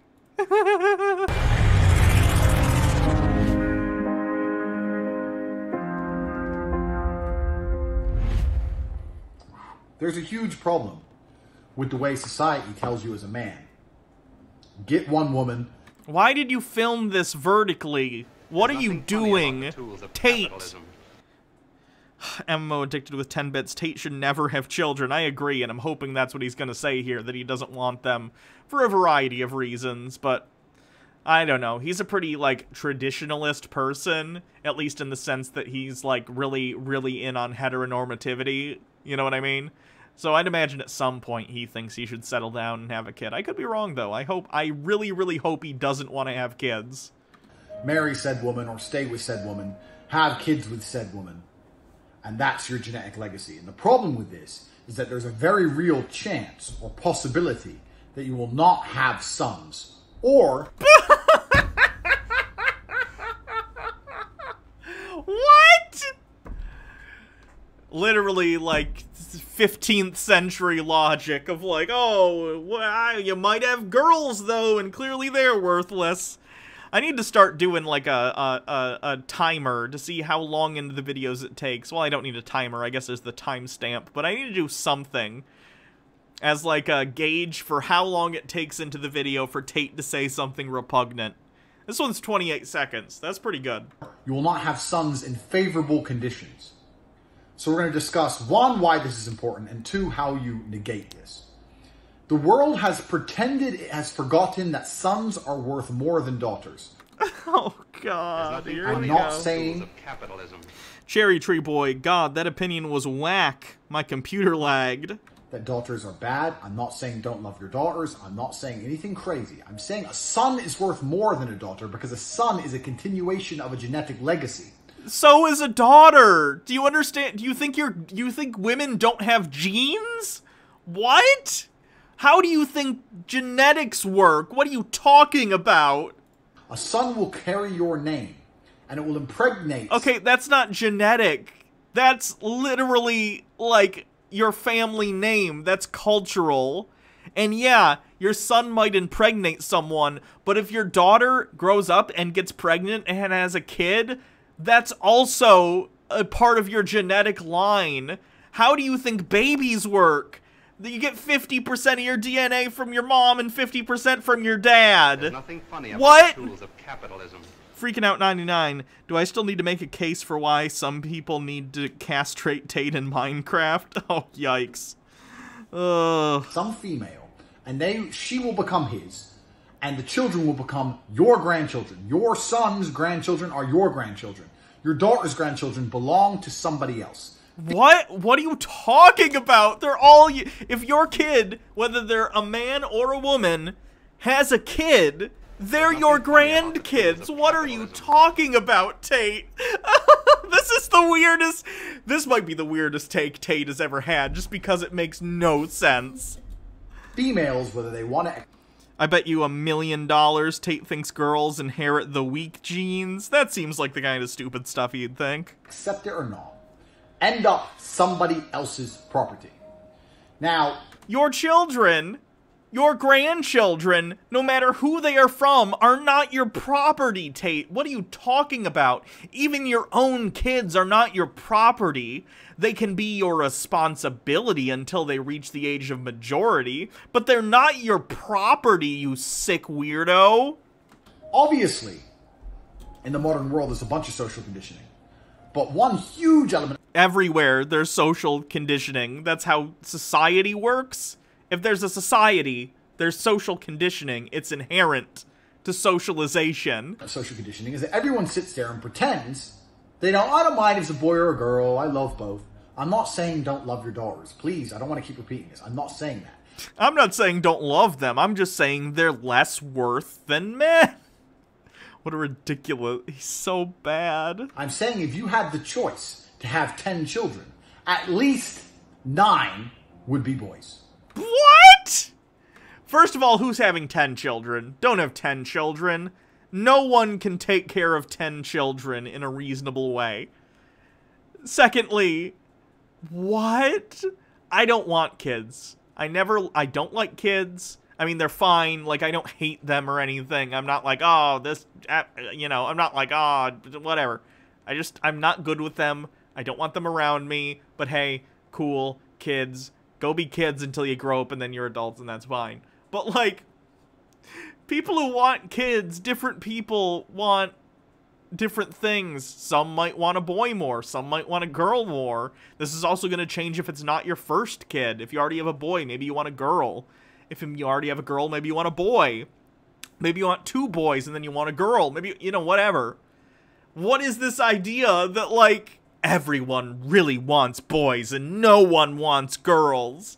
In American culture, that isn't really the case. There are cultures in which, obviously, male babies are seen as more worthy of carrying on the family name or, like, are more valuable inherently, but that's just not the case in the United States. At least not as much as it used to be, I should say. Boy or girl, boy. Boy or girl, boy. Boy or girl, boy. Maybe after 9, you'd go fuck out of a girl at the end. But you would want sons. You know this. I know this. Everybody knows this. But we're not supposed to say it. Well, the reason you want boys is because boys are a project And boys can be crafted and constructed to do your family name justice. You raise both boys and girls.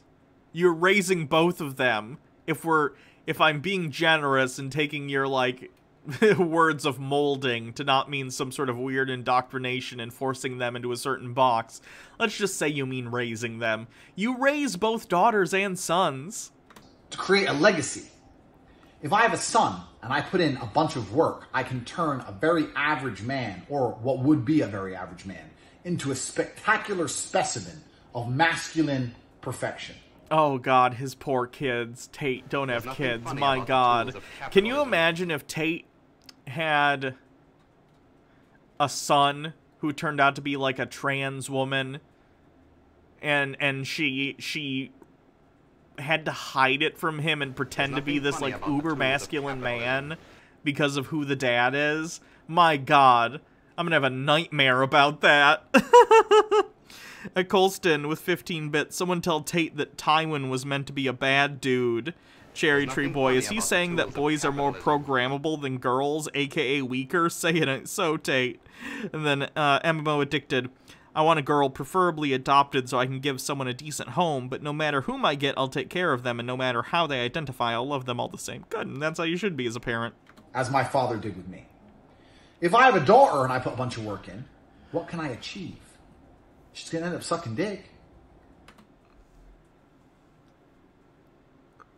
Oh, these videos are so frustrating. Tate, people grow up, and yes, most people are sexual in some way, whether they're straight, or gay, or bi, whether they're men, or women, cis, trans, non-binary, whatever they happen to be. Yes, your kids grow up someday, and they will probably, statistically speaking, be sexual beings. It's not something parents want to think about, but it's true. But that's none of your business, and it doesn't diminish their value as human beings at all. Like, what is wrong with you? Tate, I think do you understand that you're inherently saying that, like, all the women you've slept with, that you just have, like, and I know he knows this, but I just want to point it out, he has no respect for them, and he thinks that they're just, like, pieces of shit that he should use, abuse, and throw away, because, well, they're sucking his dick, so why should he care about them? It's a disgusting worldview. MMO Addicted, I mean, with how fiscally irresponsible he is, Tate may end up sucking dick. Freaking Out 99, I'm gonna report the video. This is so horribly wrong. Go for it. Here's a link if you want to report this. I don't know exactly when you want to report it, but hey, if you want to, go for it. Does he have a family? Or does he have any actual fans? I have no idea. I mean, people watch his videos. He has 28,000 subscribers. And she's gonna end up getting fucked and having some kids and changing her name and disappearing. All my work disappears. Dude, why do you think that the minute your daughter gets married, she stops existing as a human being? Top of all my work disappearing, it's not as important anyway. I mean, okay, a woman without a father's a hoe. A woman with a father is slightly less of a hoe. She's still gonna suck dick. And I'm telling you now, as a man who's fucked more women than you would believe if I told you the number, I've fucked girls with dads, strict dads, nice dads, easygoing dads, priest dads, no dads. They all, every single one of them, suck dick. All, without exception.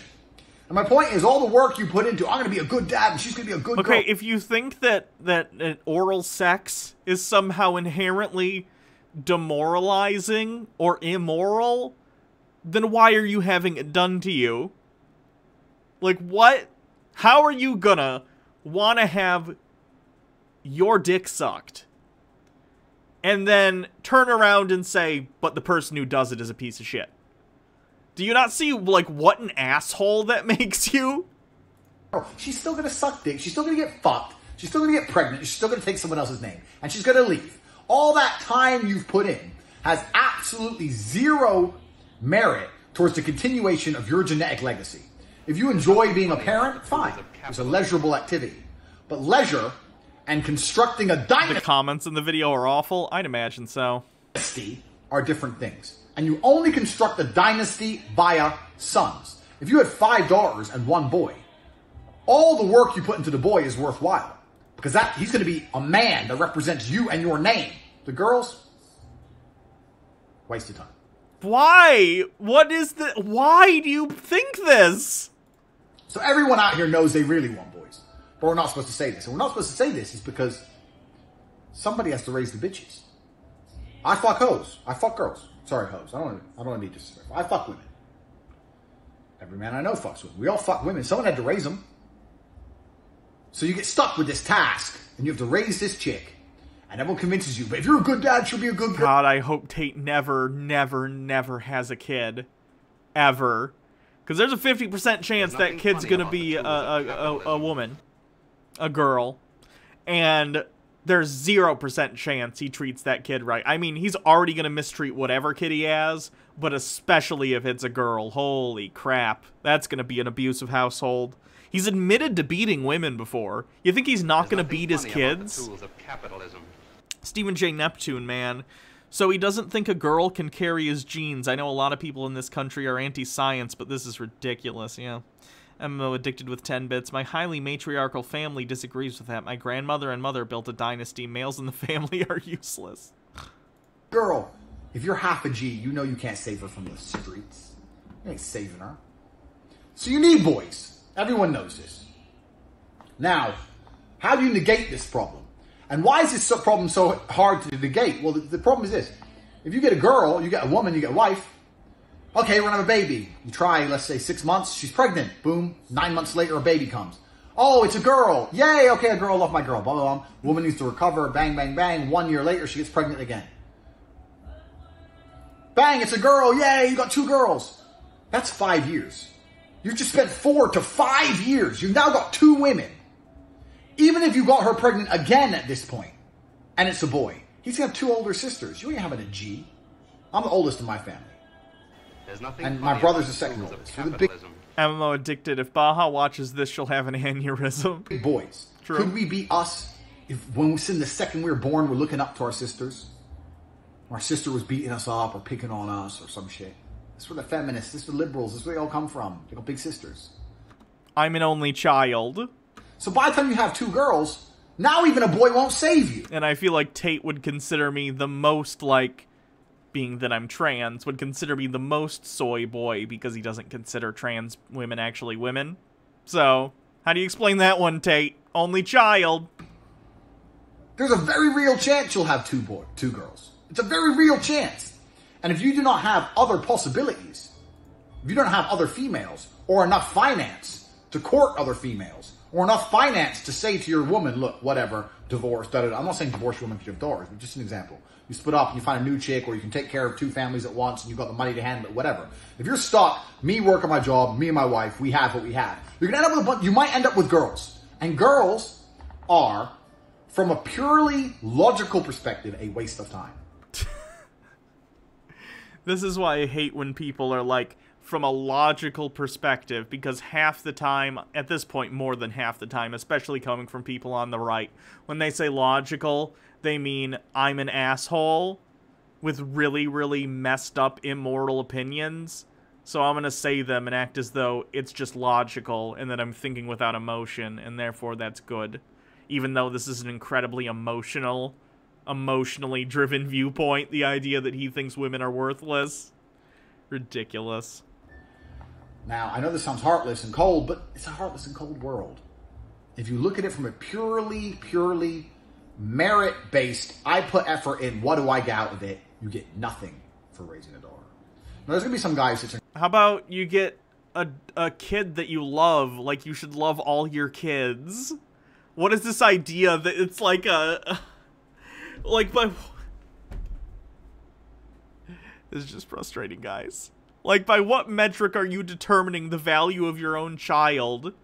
Shouldn't you just love your kid? What is this idea that, like... I don't know why I'm even trying to argue. I know you guys all know. I know you guys all know. And I know when I put this on YouTube, everyone's gonna know. Like, obviously he's being an idiot and an a-hole. But, like... So frustrating knowing that there are people in the world who think like this. Oh no, that's not true. I raised my daughter because I'm a real man and I love my daughter. There's nothing funny about the tools of capitalism. Stephen J. Neptune Man, he says daughters don't take after their fathers, but according to many, Ivanka Trump takes after Donald Trump and Stephanie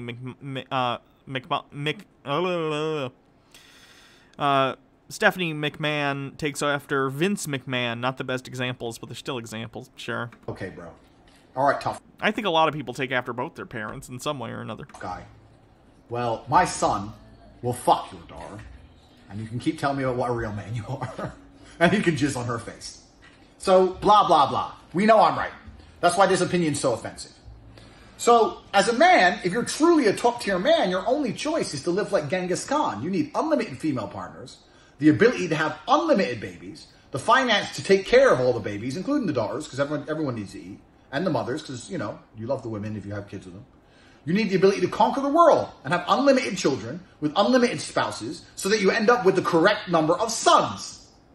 If you really hit the jackpot, you get 2 boys in a row, like me and my brother. Boy, boy, bang, bang. Now you have a team. 3 boys in a row, you got a fucking mafia. Because 2 boys can form a brothership which can be used to forge and change the very fabrics of reality. Even Imagine having delusions of grandeur so high that you think you and your brother being D-bags is somehow changing the fabric of reality. My goodness. a sister, she doesn't need a sister. Oh, my sister, she's got a sister. Now that both of them can go to the club and get drunk and get fucked. Who cares? Doesn't mean anything. 2 boys together means something. Funny about the tools You of understand? capitalism. What are the statistics? Dude Spanking Dude says this guy is living in an anime. I don't think anime is this, like, sexist. I mean, anime could be pretty sexist, depending on the anime, but even that I don't think is this bad. The odds of you getting 2 boys in a row, if you only have 1 shot at it with 1 woman. It's a risk, and you live 1 life. Are you really prepared to take that risk? Or are you more prepared to fuck everything that moves, have kids with everyone, and wait till you hit 2 boys in a row?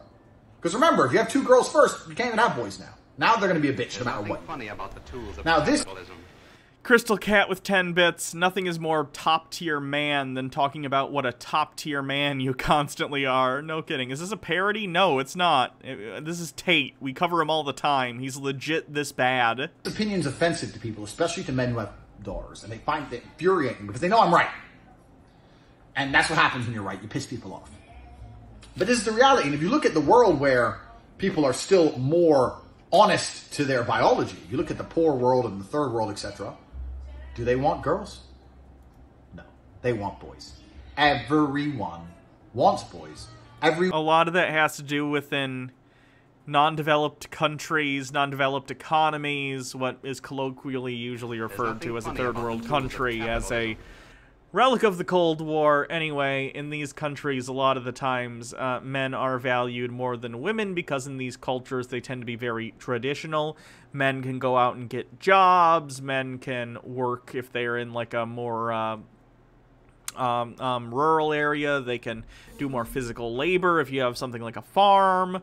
So they can bring benefits to the family in that way, whereas in a lot of these cultures, women aren't allowed to do the same, therefore they are less valued. We don't live in that kind of place, Tate. We haven't for a really long time.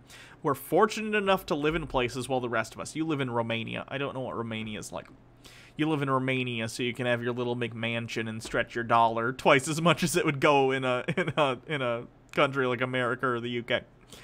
But, like, when we're talking about the Western world, we're fortunate enough to live in a time when, even though things aren't completely equal, women still have opportunities that they haven't had in most of human history. It's messed up, but it's true. So, the fact that you're sticking to this, like, old-fashioned idea completely eschews the fact that a lot of that was based on utility, even if it was backward, unmoral utility. Nonetheless, that was the reason, and the society that we live in today has no need for that stupid value system that values people with a penis more than a vag. Like, it's just ridiculous. You're literally holding on to a pre-industrial ideology. Oh, Baja Blast with 18 bits. Oh, boy. Baja Blast with 18 bits says, women can't be anything but an F-hole for men. Women can't do things that benefit society. Women can't be scientists. My dad was so happy to have a daughter. And guess what, Tate? I'm going to marry a woman, and I'm going to keep my dad's last name, Tate. Tate can get effed. Nice. Everyone knows what I'm saying is true. Everybody. So, my advice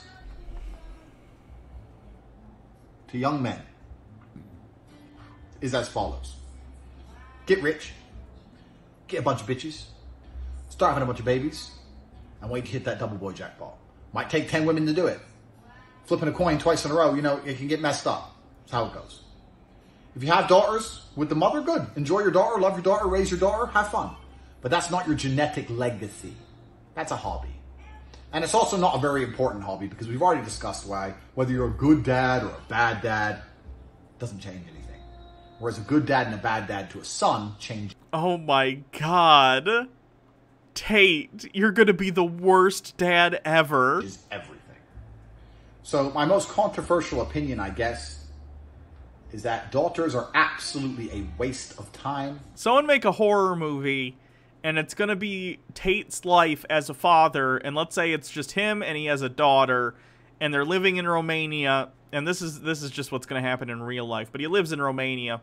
So he's gonna be a rich guy in Romania with a daughter who's incredibly sexist and abuses the daughter by, like, hitting her or whatever, and she's constantly trying to get out and go to the police, but the police don't believe her because Tate's rich and maybe he's paying the cops off.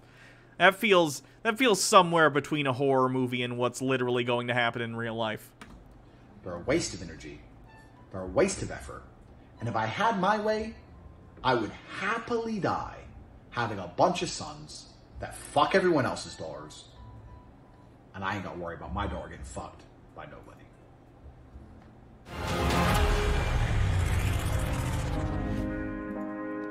Oh, Tate.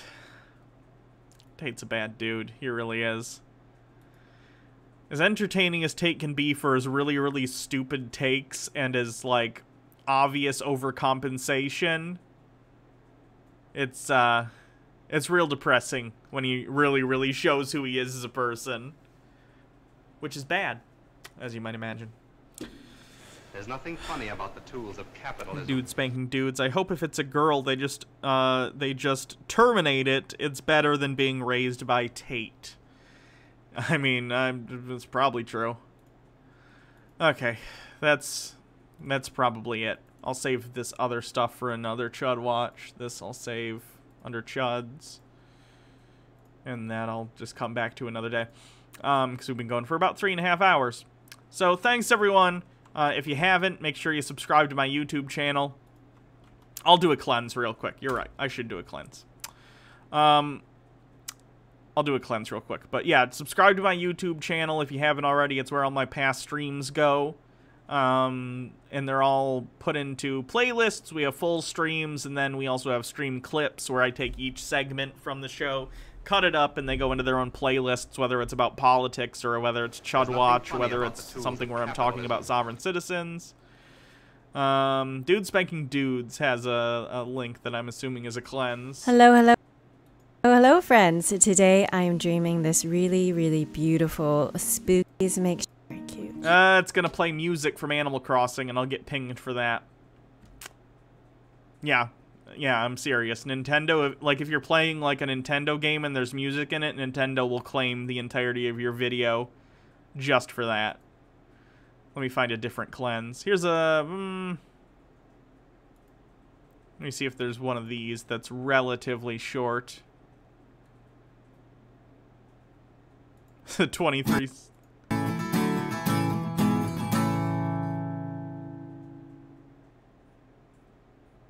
Once when I was playing 4th edition, we spent 8 hours fighting goblins. That's the end of the story.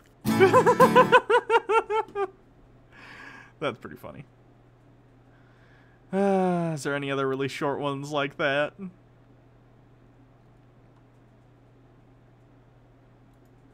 I don't get what's the difference between baking powder and baking soda.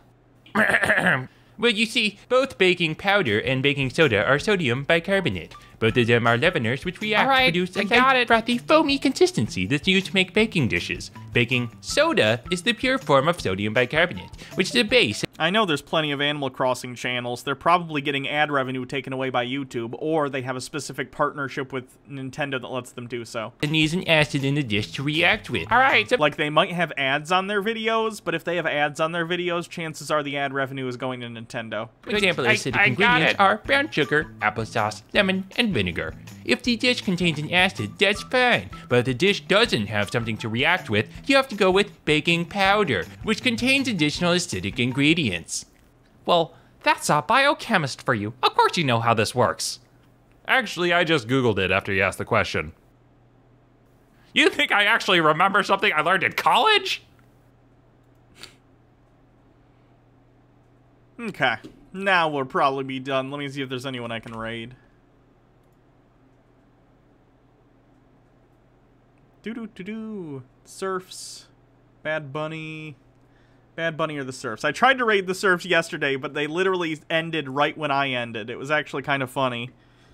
So let me see if I can do the Surfs. Let's make sure they're not about to end. I will be... Hold on, let me see if I can... Shannon... Let me see if they set up the... There's nothing funny about the tools live stream yet. Doon doon doon doon doon doon. I don't know where exactly it's gonna be. Line. Okay.